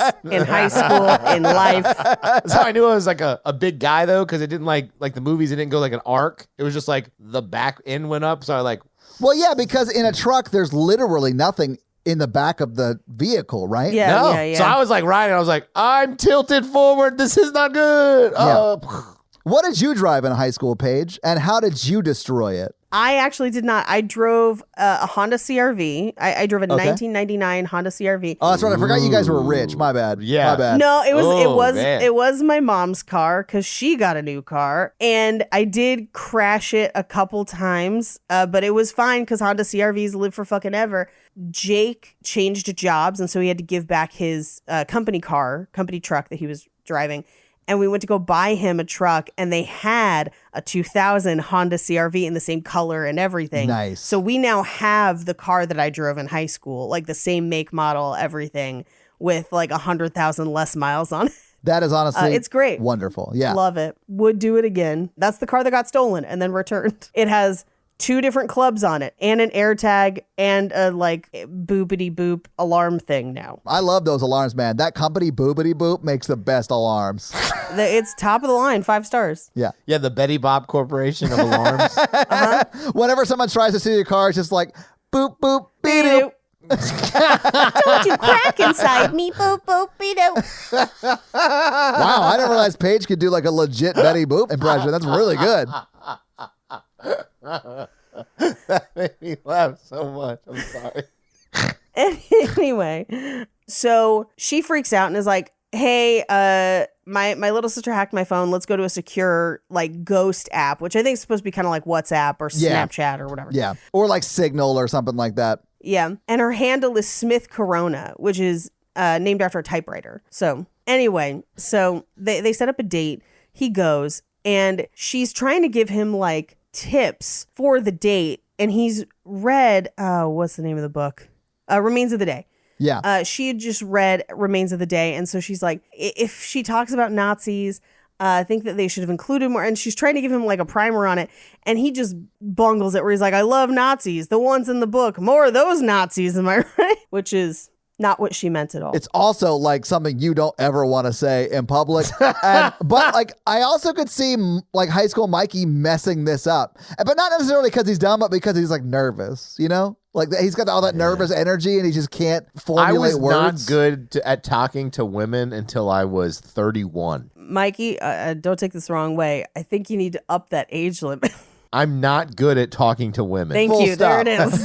And now it's springtime for Hitler in Germany. and Germany. Hell yeah, we just Paige. need more of those Nazis, like The Sound of Music.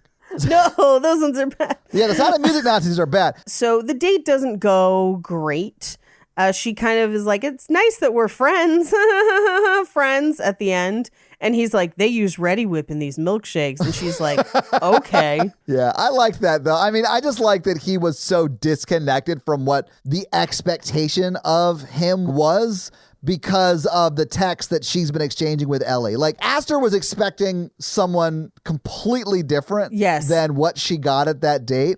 And I sort of loved that she wasn't like, oh, I have to leave immediately because you are not the person I was talking to. Have either of you been on a date like that where the lead up conversation was so different from the actual date that it made you think somebody else did it? Yes. I still have that problem. Let's talk about the fact that there are some people out there where you will have really good texting chemistry, and then you will meet them and hate them. I went on a date with a guy that had really great texting chemistry, and then we got to the date, and he didn't even remember things we'd said in the text, to the point where I was like, someone else clearly wrote these, and I think it might have been your mom. No, thank you. I've never had that happen. I went on a date with a girl who was just like super shy or maybe super nervous, and she just got clammed up on the date, but like when she actually would talk, it was very similar to like the text messages and stuff, and eventually she opened up and it was okay, but it took her like an hour to like, you know, be comfortable, and then after that we realized it wasn't going to work and we moved on. Yeah, well, and that's, I mean, in this scene, Ellie, I think, thinks that that's what it's going to be. That they're just like, well, you tried it. We failed. Oh, well. Yeah. But they figure out a way to basically be like, hey, I'll see you again in like 3 weeks. So they have time to like prep him for the next date. Right. And they're using like him playing football as like the reason he can't see her. Right. When what they should have been using is that Aster fully has a boyfriend and probably shouldn't be dating somebody else this entire entire movie. It's so strange. It's so wild. Very strange. Yeah. Like, I thought I had like fallen asleep or something and missed Aster and Trigg's breakup scene. And then in the church at the end, when he like asked her to marry him, I'm like, oh shit, are they still dating? Because she fully is making out with Paul. Yes. So that may have been why I kind of overconnected to Paul. Because you're the guy she'll make out with but not date publicly? 100%. Oh, Mikey, I've been there. The emotional support guy? Yep. Well, the emotional support guy who gets his friend to be the emotional support so you could become the emotional support guy to make out with her. Same old story. It's happened a million times. You guys know what we're talking about. You guys A get tale as old as time. Song as old as rhyme. Stockholm Syndrome girl. When are we going to do that movie? Beauty and the Beast? It's one of my favorites. Well, That's very unhealthy, Paige. Well, trust me, I understand. And I know that it's bad. And I also know that the 365-day movie is going to be bad, but I'm going to watch that too. I cannot believe you're psyched about that movie. We can't talk about that on this episode. I have too much to talk about. I also think it's not at all a surprise that Paige loves a movie about a bookish woman who gets kidnapped by a hulky, shouldery beast that gives her a library and probably chokes her a little bit. You know what I'm saying? Like, there's no way. Yeah, and then she comes into like this movie and she's like, fuck these teens. She's like, I want to date a 7-foot dog with huge shoulders that can buy me a library. Yeah, if these two teens kidnapped that one chick they had a crush on and kept her in the basement for a year and a half and then tortured her and then figured out some stuff, she'd be like, this is a pretty healthy representation of American I would teenage never life. call any of that healthy. But I do want a library. God. Hey, you know what's free, Paige? The public library. Have Yeah. you been to the public library? Where do you think I masturbate, Paige? I'm homeless. Exactly.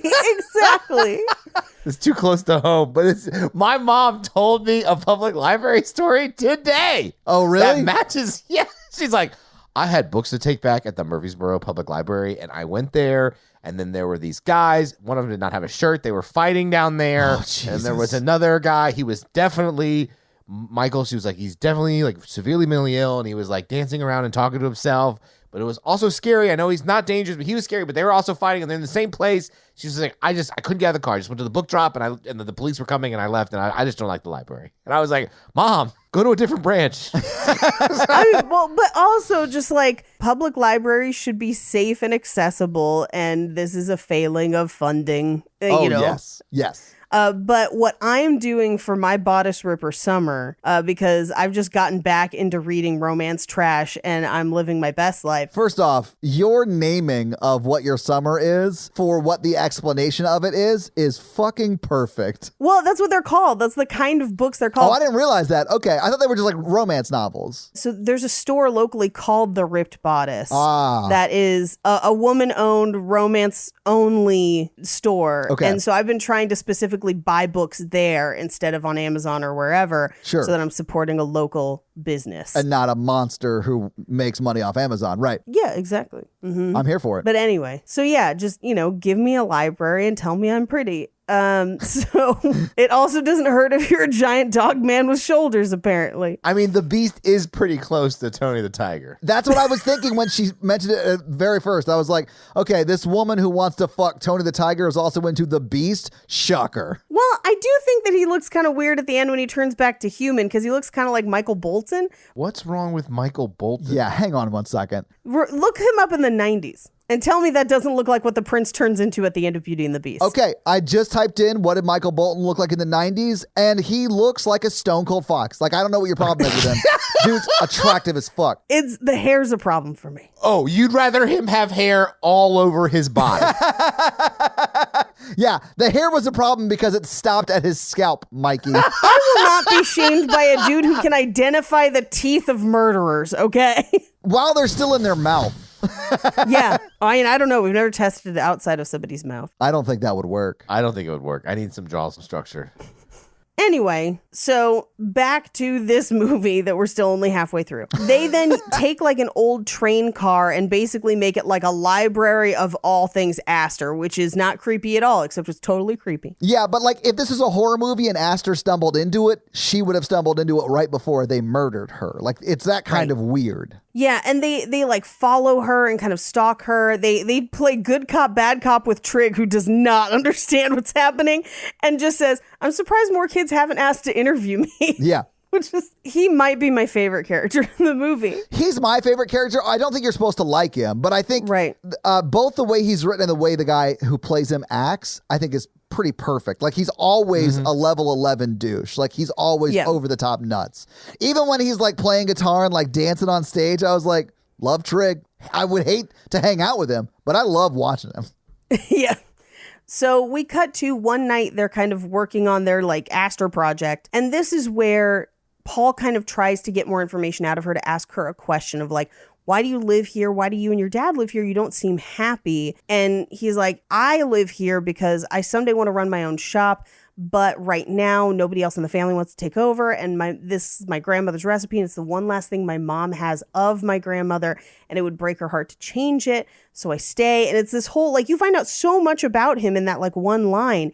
And then Ellie kind of finally talks about, like, we had to go where my dad could get a job, and he had a PhD in engineering, and he was supposed to be promoted up through, but he struggles with English, and her mom died, which I think was a problem. Yeah. I mean, the mom dies after they're in the U.S., but... Right. But I think that doesn't help the situation. It doesn't, for sure. But again, this is him asking about her, and we find out about her dad, not her. So I think that's kind of another interesting piece of, like, we're not truly getting her, we're getting other people around her. Yeah. And he invites her back to his house for dinner, and they get there and it's just rowdy and loud and terrifying, and they immediately leave. But that tells us so much about Paul, like that one shot. And so they come back to her house where they sit with her dad and watch old movies. And Paul is just like stoked to be there. And he just kind of sits on the floor between them. And it's almost like her and her dad are kind of confused by him a little bit.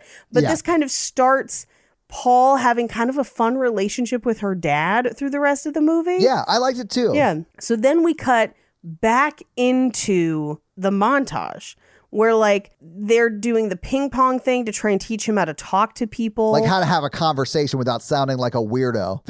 Okay.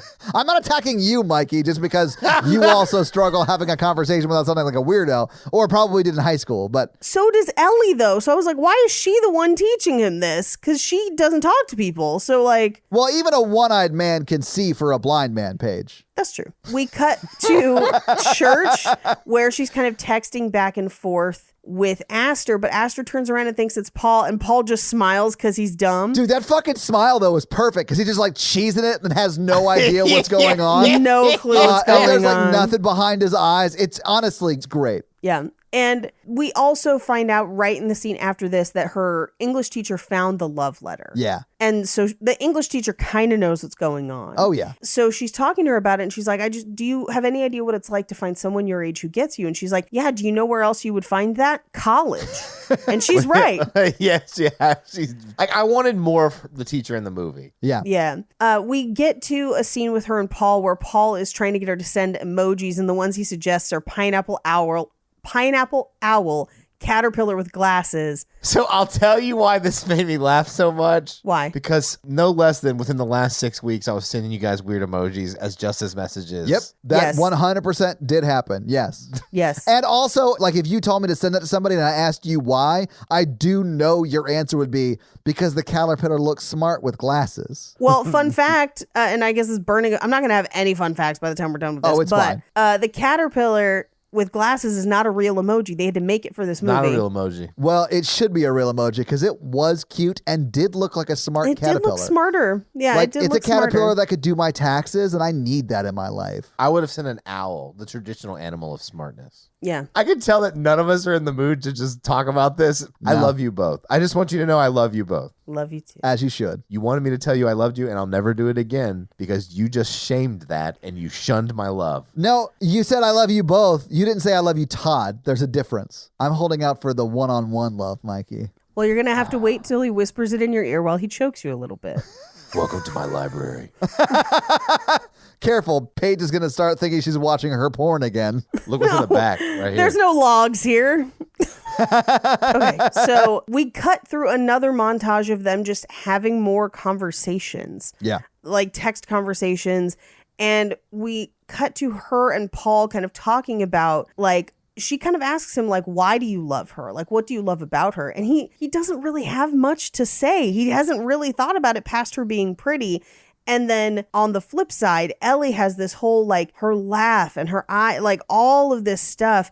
And instead of being like, you love her, he's like, I love her and I can't even describe it. And you're just like, man, he's dumb. Yeah, completely missed the fact that Ellie's in love with her, but all right. Completely. There's this whole thing about them drinking Yakult together. And I'm like, that stuff grosses me out. Have you ever tried to drink Yakult? I don't even know what it is. I mean, I saw them drinking it in this movie, but I've never heard of it. It's drinkable yogurt. We have it at our grocery store. Like all of our grocery stores have it. Okay, cool. I mean, I'd try it. I like yogurt, so whatever. Anyway. Yeah. So we also see them watching a movie where somebody chases after a train. Yeah. And she's like, he's a moron. He can't outrun that train. And she's crying. So she's a moron too. Because like, what did she think was going to happen? Yeah. And that's going to come back at the end of the movie. Yeah. But I actually do like when it comes back. I called it, I do but too. I liked It was very Yeah, cute. it was very sweet. we do get a little bit of her writing that song. But again, we don't have any touchstone or significance for it And yet. actually, now that I think about it, I'm not sure if he's in that scene. I'm not sure if Paul actually He's not. sees it. So yeah, I think maybe there's no way he would know that she wrote that song. It must have ended up on the cutting room floor or something. But the next thing we cut to is the next date between Paul and Aster, which again, yes, she is still with her boyfriend, but yeah. Yeah, that 3 weeks later date. Yes. I wish you could see my face in that scene where I was like, sing your song. What fucking song are they talking about? I was like, what are you talking about? Yeah. So during this date, it doesn't go well, or at least it doesn't start out going well. And then she starts texting as if he's texting her while on the date to basically be like, I'm shy. I don't know what to say, or whatever. Yeah, I'm nervous when I'm around you or whatever. Yeah. Right. Eggplant emoji. Caterpillar with water glasses. spurt. Yeah. But the Yeah. glasses are like down his nose, like he's like, Yeah. I like it. Like Benjamin Franklin. Yes, who still has his virility. Wait, that's John Adams. I'm sorry.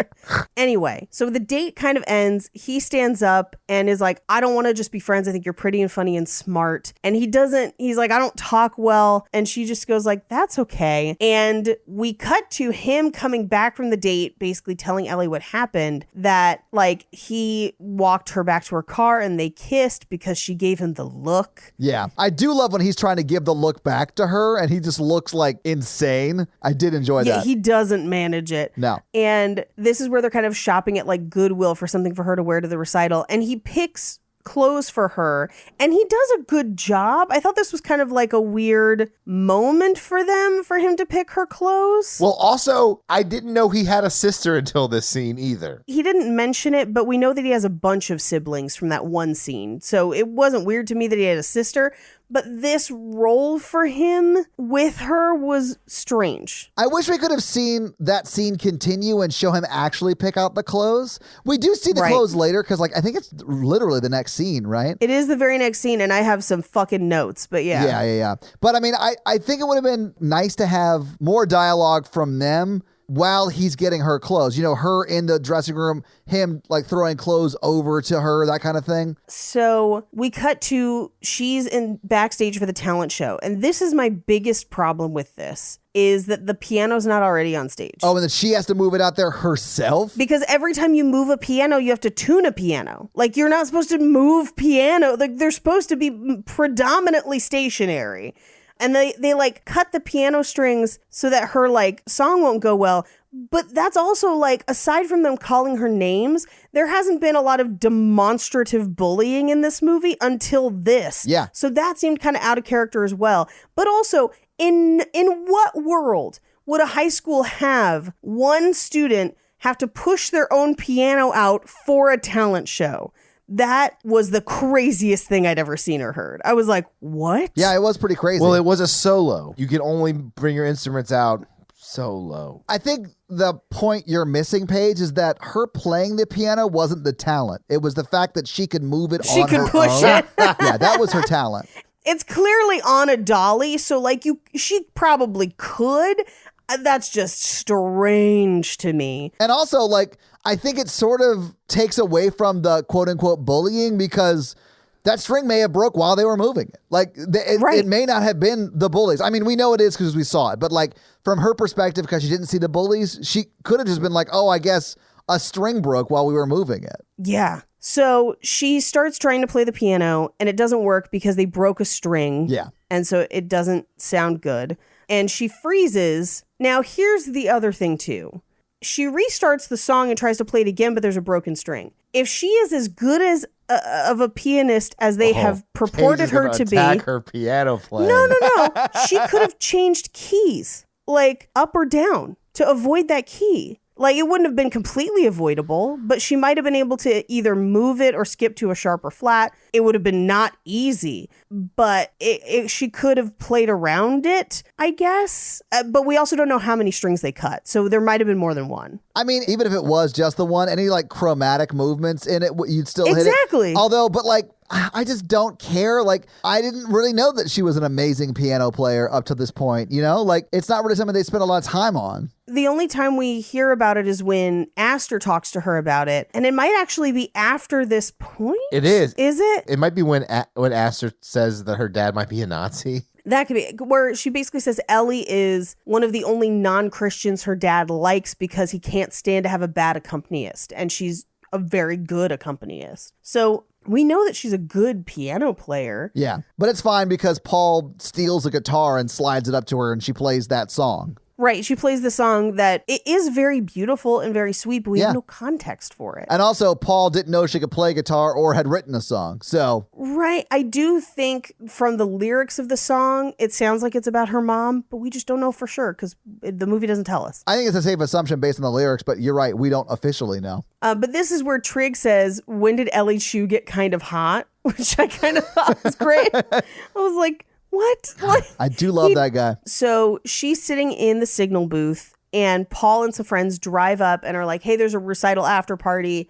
You should come. She gets to the house and they're just like, oh, the Chinese girl came. And I'm like, that's exactly as offensive as white, suburban Americans would be. Yeah. But so they end up playing Drinkers of Catan, which is Settlers of Catan with shots. Now, at first I was like, that sounds dumb. But then when we see them playing it, they're assigning different liquors to different resources. And then it was hilarious where it's like, I'll trade you barley for some of my rye. And so they're trading bourbon and rye whiskeys.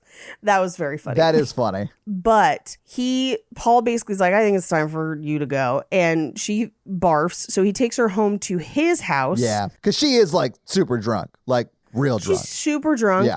And as he kind of tucks her into bed, he sees all the letters she's been writing on his behalf about his sausages. Yeah. So she's been like writing to food critics and all kinds of stuff. I did think that was Just super so sweet. Yeah. Yeah. It was super sweet. I wish we had more of that a little bit because this is the only place we really see it. They do show you in one of the letters that she wrote, she does refer to it correctly as a sausage taco. I know she does not. She calls it a taco dog.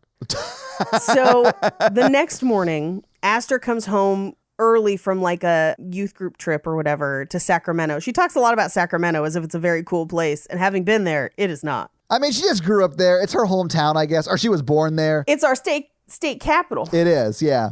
So Aster comes home and shows up at Paul's house only to run into Ellie, who was waking up from the night before.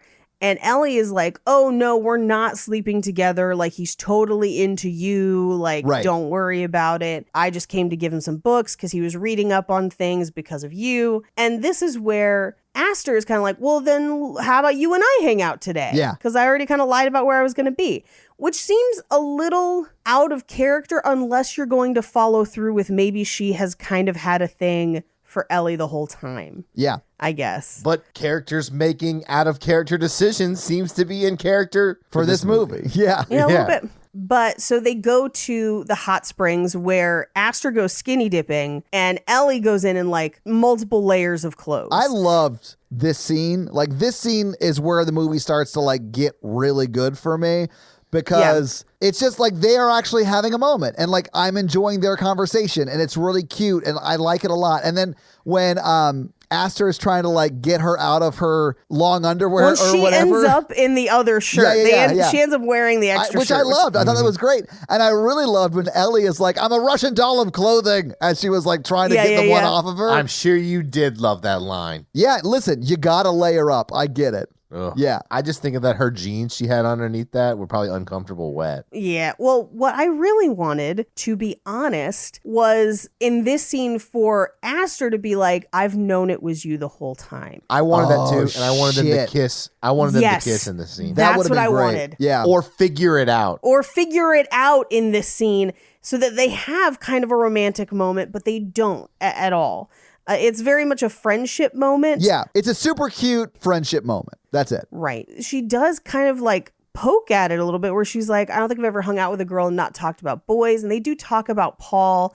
And what she says is like, he's a sweet guy, but then when he writes these things, there are things that feel very not safe.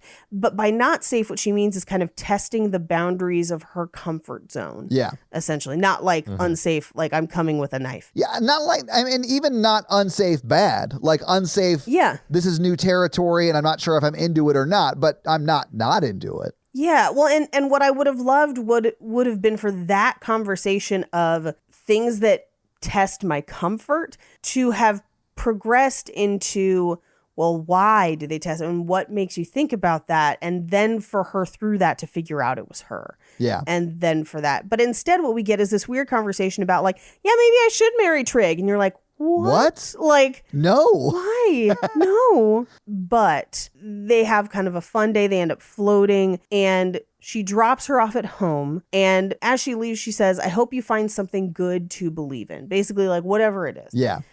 She goes inside and finds out that Paul made them sausage, but is not there. He's already gone home. Because Aster drives from there to see Paul and asks him if he believes in God, which is... it's kind of out of nowhere. See, I don't think it was out of nowhere because she asked Ellie too when they were in the hot springs and Ellie doesn't. And that's why I think Aster says, I hope you find something to believe in. Well, here's where it would have made more sense to me is if she had already suspected that Aster and Paul were actually the same person. Or no, I'm sorry, Ellie and Paul are the same person.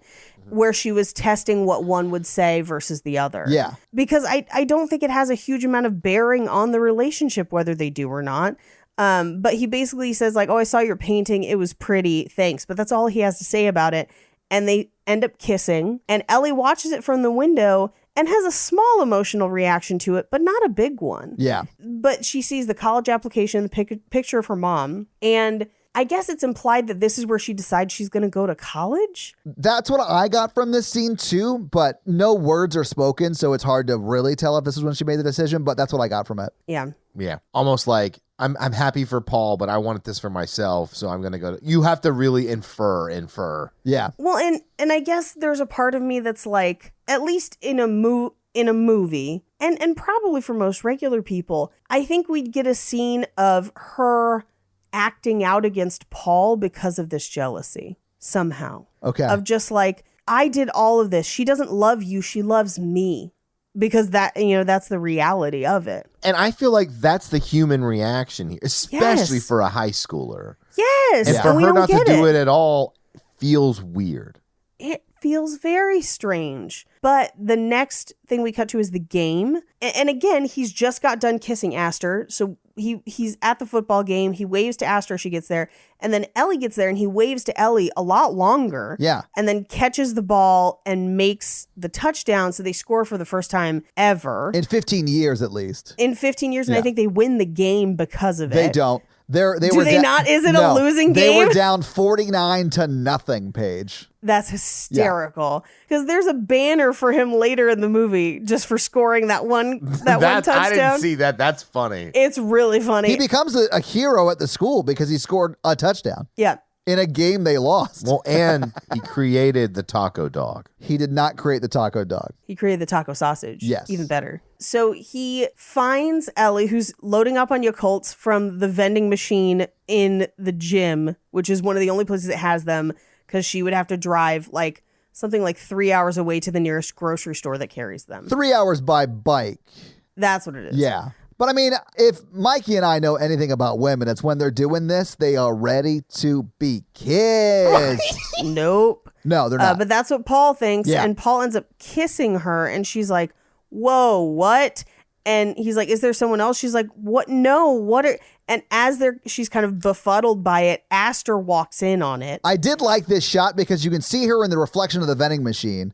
So you Yeah. see her face, and you could tell Ellie like sees her and she's like, fuck. Yeah. And it's like this whole thing. And that's when Paul realizes that Ellie is gay.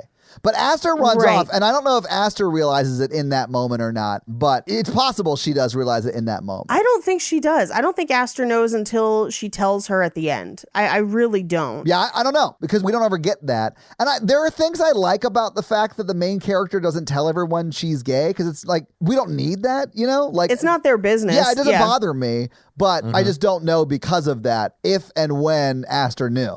I don't think Aster knows till the end. Clearly she does at the end, right? I mean... Yeah, no, I don't think she knows here, because the only reason Paul figures out is because... Is the way she's looking at Aster Yeah. after, the way she reacts Yes. to Aster leaving. Mhm. Yes. And he says, it's a sin, you're going to hell. And I just, in my notes, I'm like, oh, this took a left turn. Like Yeah. this, Yeah, because I it's was so like, out of what the fuck? character. I was like, wait, what? I didn't realize that this movie was produced by the 700 Club. It was 700 brides for 700 brothers. 100 brothers.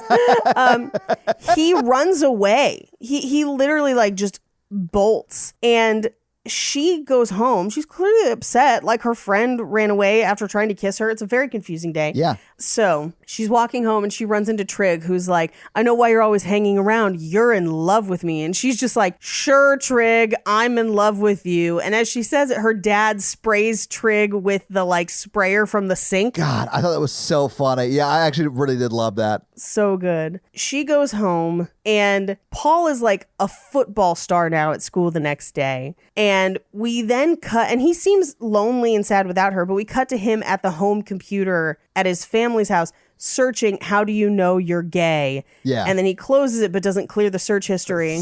He's so stupid. I don't think he actually closes it. I think he turns He the doesn't screen close on. it. Yeah, he just put the screen. And then the mom comes in, on. turns the screen on, because it's like the family computer. It's not like his personal When laptop. she just saw him leave it too. So like, Yeah. I thought this payoff was really good. this payoff was pretty funny, but it made it even more out of character for him to act that way to Ellie once we find out that like how his mom feels about it later. Anyway, so like, Yeah. so he goes to Ellie's house and has a talk with her dad, and he's like, you don't see what she is or what she could be. And then her dad gives like a monologue in Mandarin that is actually very, very sweet, where it tells the story of like, she's been doing his job and basically all the jobs around the house since she was 13. Yeah. And he is afraid of her changing and leaving, but she has to. That's what her destiny is. Yeah. We cut to a church service where Trig gets up and it's Easter Sunday, and his reading is 1 Corinthians 13. And as soon as he started reading 1 Corinthians 13, I was like, no, he's going to propose. Yeah, like, I knew it too. But this is like the one quote that you hear at like every wedding. Like if it's a basic sort of wedding, like Yeah. this is the one quote that you hear at it. Yep. I think we chose not to have this read, or we may have had it read first, but then our actual readings, we went with Song of Solomon, because like no one reads the sexy book, and we were like, do it. Anyway, so the proposal starts, and Ellie yells no from the like balcony where she's the accompanist. Yeah. And she can't quite find the words for why she's objecting. But then Paul stands up and he says no. And he's like, I've been pretending for a few months. And I was thinking about how much it sucks to have to pretend that you're something you're not all the time. So this is him and his realization and coming to terms with Ellie being gay. And I'm like, I don't care what he thinks about it. I care what she thinks about it. And she doesn't even really get to say that. She doesn't even really get to react to Paul turning on her. She really Yeah. doesn't have much of a emotional reaction to that either. Yeah. But so she kind of admits that she was pretending, and Trig tries to interrupt her, and she's like, hey, I've been writing your papers for years and I'm going to rewrite you one last time, which was so great. It was great. Yeah. But then she's basically goes into love is messy and horrible and selfish and bold. And it's not finding your perfect half, but it's trying and reaching and failing sometimes. But love is being willing to ruin your good painting for the chance at a great one. And I was like, these are platitudes that do not necessarily translate to healthy relationships, but fine. Yeah. And Aster, now hearing the words that she had heard from who she thought was Paul, but is definitely Ellie, realizes what has happened. And she just says, you? And Ellie says, yeah. And Aster walks down the aisle, slaps Paul, and leaves. Yeah. And as everyone's taking their seats, Paul's mom leans over and is like, are you gay? Because I love you no matter what. Yeah. And he's like, I'm not, but I do want to change the sausage recipe. And she's like, are you fucking insane? Which was very funny. But that made it even weirder that he reacted so strongly to Ellie being gay. Because I'm like, your mom doesn't care. Like, what? Who told you that this was a problem? Basically. Well, and they sort of blame it on the church, I guess. But like, there are plenty of Christian churches where being gay is completely acceptable. I think from what you talked about earlier, Todd, I feel like if this is all like her stuff, that she is writing this like rose tinted glasses version of Paul, that of that Paul in her life, where like maybe Paul did have more of a growth journey where he wasn't as accepting of gay people, but that kind of just gets glossed over into one saying where he thinks you're going to hell to now. Yeah. And then but like in her mind, she's looking back as he is now, or if they're still friends, or how he affected her now with all of it together, and she just doesn't write it well. Does that make sense? Yeah. Yeah. We cut to a scene between her and her dad where they're making a ton of dumplings, and he says, well, it's, 6 days for 18 meals. And what is not immediately clear, but becomes clear in a bit, is that he's basically made her food for her train trip to college, because she's going to take the train there. Well, what made it incredibly clear to me was like, you expect her to eat dumplings morning, noon, and night for 6 days? For 6 days. Also, there's no way it takes 6 days to get from California to Iowa by train, right? Oh, yeah, it is. It takes like almost 2 days to get from Southern California to Northern California by train. Why the fuck does anybody take a train?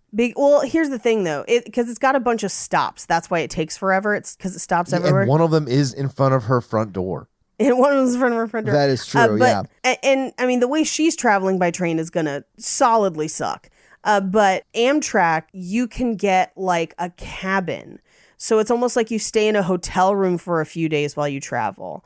And they like have room service. It's like a whole thing. Anyway, I guess it's like, it's an overnight. It's like 30 hours or something from like here to Portland or whatever it is. But so yeah, 6 days cross country. I could believe that. It's not across the country though. Like, I mean, Iowa's not close. Yeah, but it's middle of the country. It's not. Yeah, but she's going from like Washington, like Western Washington. I'm not good at geography, so if you would have told me 14 days or 4, I would have been like, oh, okay. It takes 73 hours and 42 minutes, approximately. That seems crazy to me.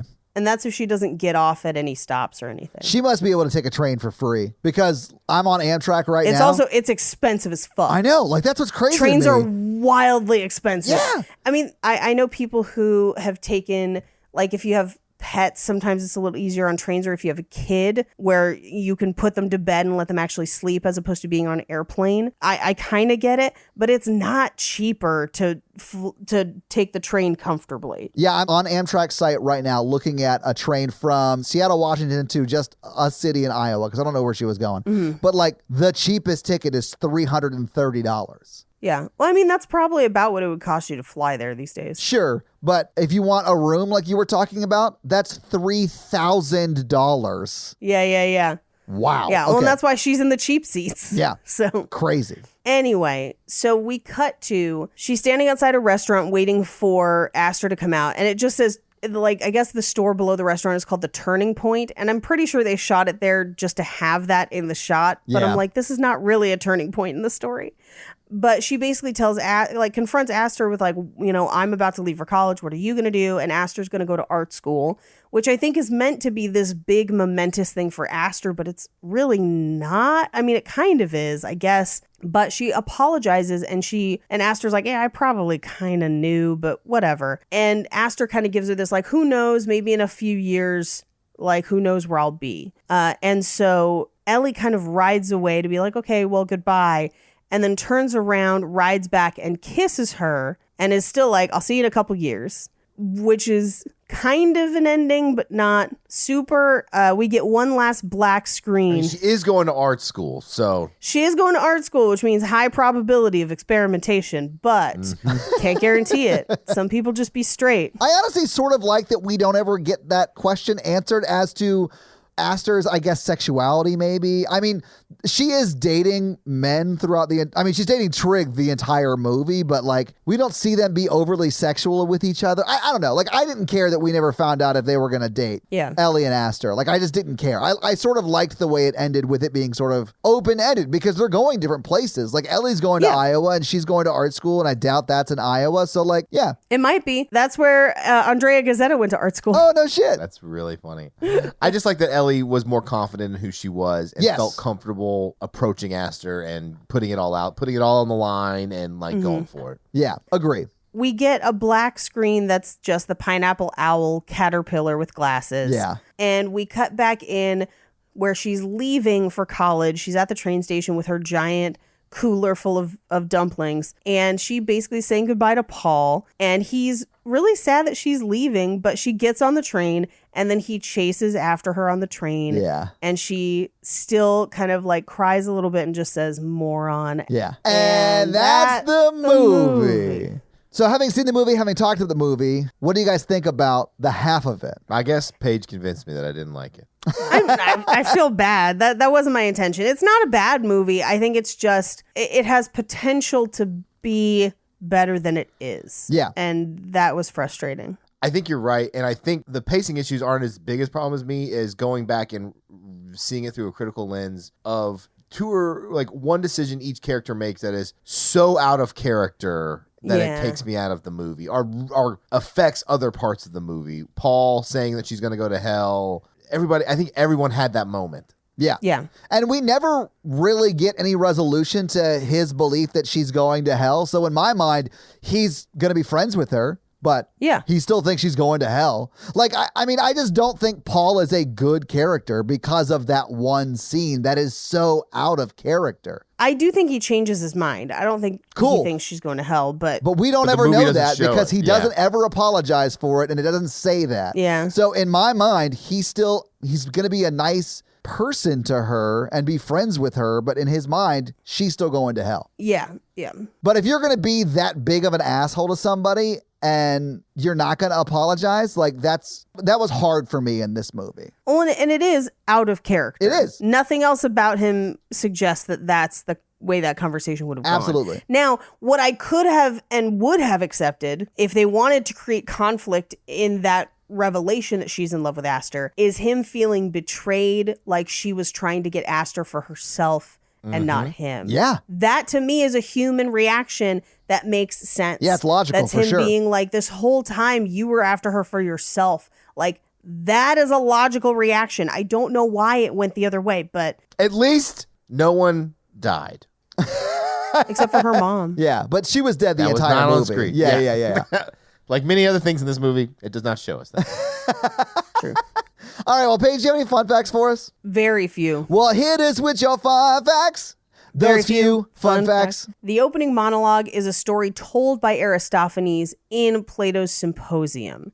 So Aristophanes is a playwright at the time of Socrates and Plato. I can't tell you how hard I had to just remind myself that it was Socrates and not Socrates, but whatever.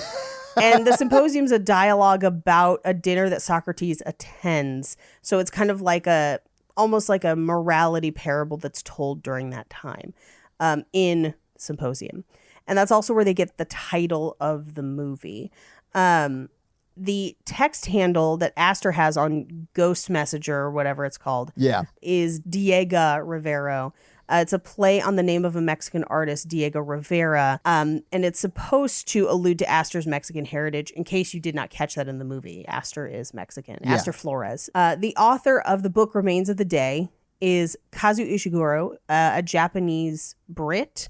But he deals with themes in that book, basically exploring the fluid sexuality of his characters in the book and their inability to accept it. And it's supposed to kind of reflect some of that in this film as well. Okay. Even though it's just a throwaway comment. It's only in that one scene. Uh-huh.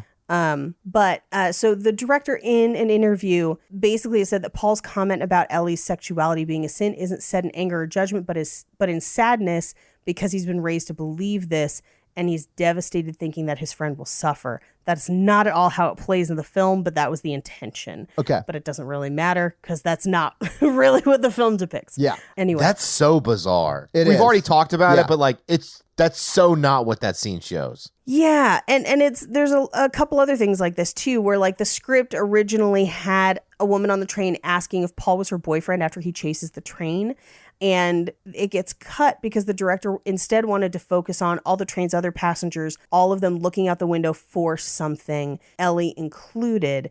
But basically, returning to Ellie's face, we feel like she's found something, and the knowledge is that she's going to be okay. And I feel like that's a lot to try and communicate with just 2 or 3 shots, and maybe not all of that is conveyed. Yeah, I definitely think not all of that is conveyed. Because someone could have been like, "Is that your boyfriend?" And she could have been like, "No, that's like my best friend." Yeah. Yeah. And that could have conveyed the same thing. Well, all that would have conveyed is that she has a friend now. Like, Yeah. yeah. Which is more than this silent moment conveys. Now, here's what's kind of funny, though. There's another moment like this where the studio wanted to cut the mudding scene, and she fought to keep it in, saying that this scene will tell you everything about this town. And I actually agree with her on that, because I think that one scene of all of the popular teens they're mudding, I'm like, I fully understand what this town and Yeah. this culture is. Yeah. So in that regard, like, yeah, I think she's right. In order to find a movie that had someone chasing after a train at the angle and visual that they wanted, they have them watching a Hindi movie called The Villain from 2014, but they had to like look to find one. It was very difficult to find one that they could use in the film. The taco sausage is supposed to represent Astor's Mexican heritage and Paul's German heritage, and that's why he creates a taco sausage. I cannot get behind that metaphor. That is the Exactly. literal dumbest thing I have ever heard in my whole life. Yeah. Like, it's too late for me to get upset. The actress who plays Ellie didn't actually speak Mandarin, so the director, Alice Wu, recorded all of the lines for her, and she learned them phonetically. Wow. That's cool. So that's kind of interesting. Yeah. Yeah. And the end credits include a thank you to the director's English teacher from high school, and she's the inspiration for the teacher in this movie, who I hope had more screen time in one cut of this somewhere. Yeah. But those are your fun facts. Well, thank you for your fun facts page. Now, we would normally do box office right now, but this is a straight to Netflix release. There is no box office information available, including budget. So I don't have any of that for you. And we also would normally do Are They Still Together? But we know at the end of the movie, no one's together. So Here's the question. Do you think they that got back together? Yeah, do you think Astor goes to art school, experiments a bit, and they get back together at the 10-year reunion? I'm going to say no, but only because I do feel like Ellie finds a different path when she goes to Yeah. college. And I I don't agree. think that Astor's even on her radar later in life. Yeah, I agree. And I mean, yeah. and you know, we have no indication that Astor is gay or not. So that's still a Right. toss up too. So Yeah. I do think Paul and Ellie stay friends. Yeah. Oh, I yeah. think so too. Paul's sausage company is successful. Absolutely not, because everyone's confused as to what he's actually selling. No one is confused. Only you are confused. I think he's successful. Her saying that it represents two different cultures makes about as much sense as Paul being like, him talking to Ellie being like, I wanted to take the Mexican culture and the German culture and put it together, taco sauce. Well, and he does try and make one with Chinese 5-spice, which would be really interesting as well, like a really interesting flavor profile. So I think he's going to have like some cool artisanal sausage store, and I'm here for it. Well, all right. I think he's going to learn how to talk to women, and then he has got a good heart, and hopefully he Lays settles down the sausage? Yeah. Oh, okay. Yeah. Mm-hmm. So this week, Mikey made us watch the half of it. Next week is my week. Mm-hmm. And I'm going to make you watch a movie that features, I think, the best pirate king to ever walk the streets of Penzance. But we're not watching the Pirates of Penzance. We're watching watching In-N-Out. Yay! With Kevin Kline? Yeah, love Kevin Kline. And it's the reason I wanted to do In-N-Out is because I saw it a long, long time ago and remember almost none of it. I've never seen it. I remember watching it as a kid and hating it because it was boring, which tells me I have no idea what happens in this movie. Yeah, so Yeah. I'm very interested to see, A, if it holds up, because it's a movie about sort of a gay relationship and coming out in the 90s. And that to me is scary, just because that's a very problematic time for that sort of story. Right. And I do remember watching it. I don't remember if I loved it or not because it was a long, long time ago. So we're going to roll the dice and see what happens. But I do love Kevin Kline. I've never seen it, but I have heard that you should order the animal style fries. I mean, if you're going to In-N-Out, you absolutely should. But it's like a movie about Kevin Kline, and I know there's a kiss between him and Tom Selleck, although I'm not sure that him and Tom Selleck end up together at Who the end. wouldn't kiss Tom Selleck? Right? I don't know. We'll find out. But your homework for next week is to get wine drunk and win an Oscar, and during that Oscar speech, out your former acting teacher who was also about to marry somebody, because that is where In-N-Out, the movie, starts. I do remember that. Oh, shit. I thought that was like what happened in real life, and I was like, J'accuse. No, No, okay. I think it's based on something that did happen in It real is life. based on Tom Hanks's Oscar acceptance speech for the movie Philadelphia in 1994 when he outed his, I believe it was English teacher and one of his high school friends, because Philadelphia, Tom Hanks plays a gay man, right? And he mentions them by name and mentions that they were two of the best people he's ever known, but he does out them publicly. Oh, no. I am not 100% sure if either of those two people were out to everyone else in their life. Oh, no. But I know in the movie In-N-Out, Kevin Kline's character is not out. Okay. And also, animal style means grilled onions with some Thousand Island and cheese. So It's so good. It really is so good. If you're going to In-N-Out and not getting animal style fries, you're literally not hearing music the way it was meant to be played. I've only been twice in my life, and I've had animal style fries, and I agree with you what you're saying. Yeah, they're so good. Mikey, do you have a review for us to read? I do. Awesome. I'm going to read Shannon's review. Shannon. The review title, Pick Me, Choose Me, Read Me. Wow. I sort of love it. All right, well, what does Shannon have to say? This is the best trio in podcasting. Agree. I wouldn't know. They keep me lolling at my desk all day to the point that my coworkers think I'm weird. That means laughing out loud. Yes, I'm familiar with what lulling is, Mikey. Listen once and you'll be hooked. Also, I'm not single, but Mikey can get it anyway. All right, Mikey. Sounds complicated. Well, thank you, Shannon, for that awesome 5-star review. And if you want to have Mikey read your review, leave us a 5-star review and also tell Mikey that you want to fuck him, because apparently that's the only way he'll pick your review. That's what I learned. I'm not going to say it hurts your chances. He's currently going through the Facebook group looking for everyone named Shannon. Dear Shannon, I never thought this would... Dear Shannon, I never thought this would happen to me. So, yeah, guys, if you like this power throuple that we have here on this podcast, make sure to check out our other podcast, The Horror Virgin, and that is the only other podcast that Mikey and I are on, but Paige gets around, and she is on 2 other podcasts, Black Card Rehab and Cult Podcast. So guys, definitely check out those because they're amazing. If you want to follow us on social, we are at Romancing the Pod Show. Yes. On Instagram, and we are at something else on Twitter, who I just have never taken the time to learn It's just Romancing Pod Show because they have a character limit and it's show SHO like Showtime. So guys, check that out as well. And if you want to follow us all individually, Paige is at Rampage Wesley everywhere, including TikTok, except for Twitter, where she is at Paige Wesley. Mikey is at MRandolph24, and I am at Todd J Awesome everywhere. And guys, we got a P.O. box. So if you want to send us some love letters or whatever you might send to a P.O. box, it's actually not a P.O. box. It's like a regular street address. It's pretty awesome. It's 6688 Nolensville Road, number 108-34, Brentwood, Tennessee 37027. So send us some stuff. Yeah. That's going to be it for us, you guys. I'm Paige. That Mikey. And I'm Todd. And you complete us. To completion. Buy me a library. Come touch my taco. Is it a sausage taco or is it a taco sausage, Mikey? Well, the sausage goes in first to the taco, but they have to love each other first. And that's how Jack in the Box mini tacos are born. Bye! Just the way God intended. Mini taco nerds.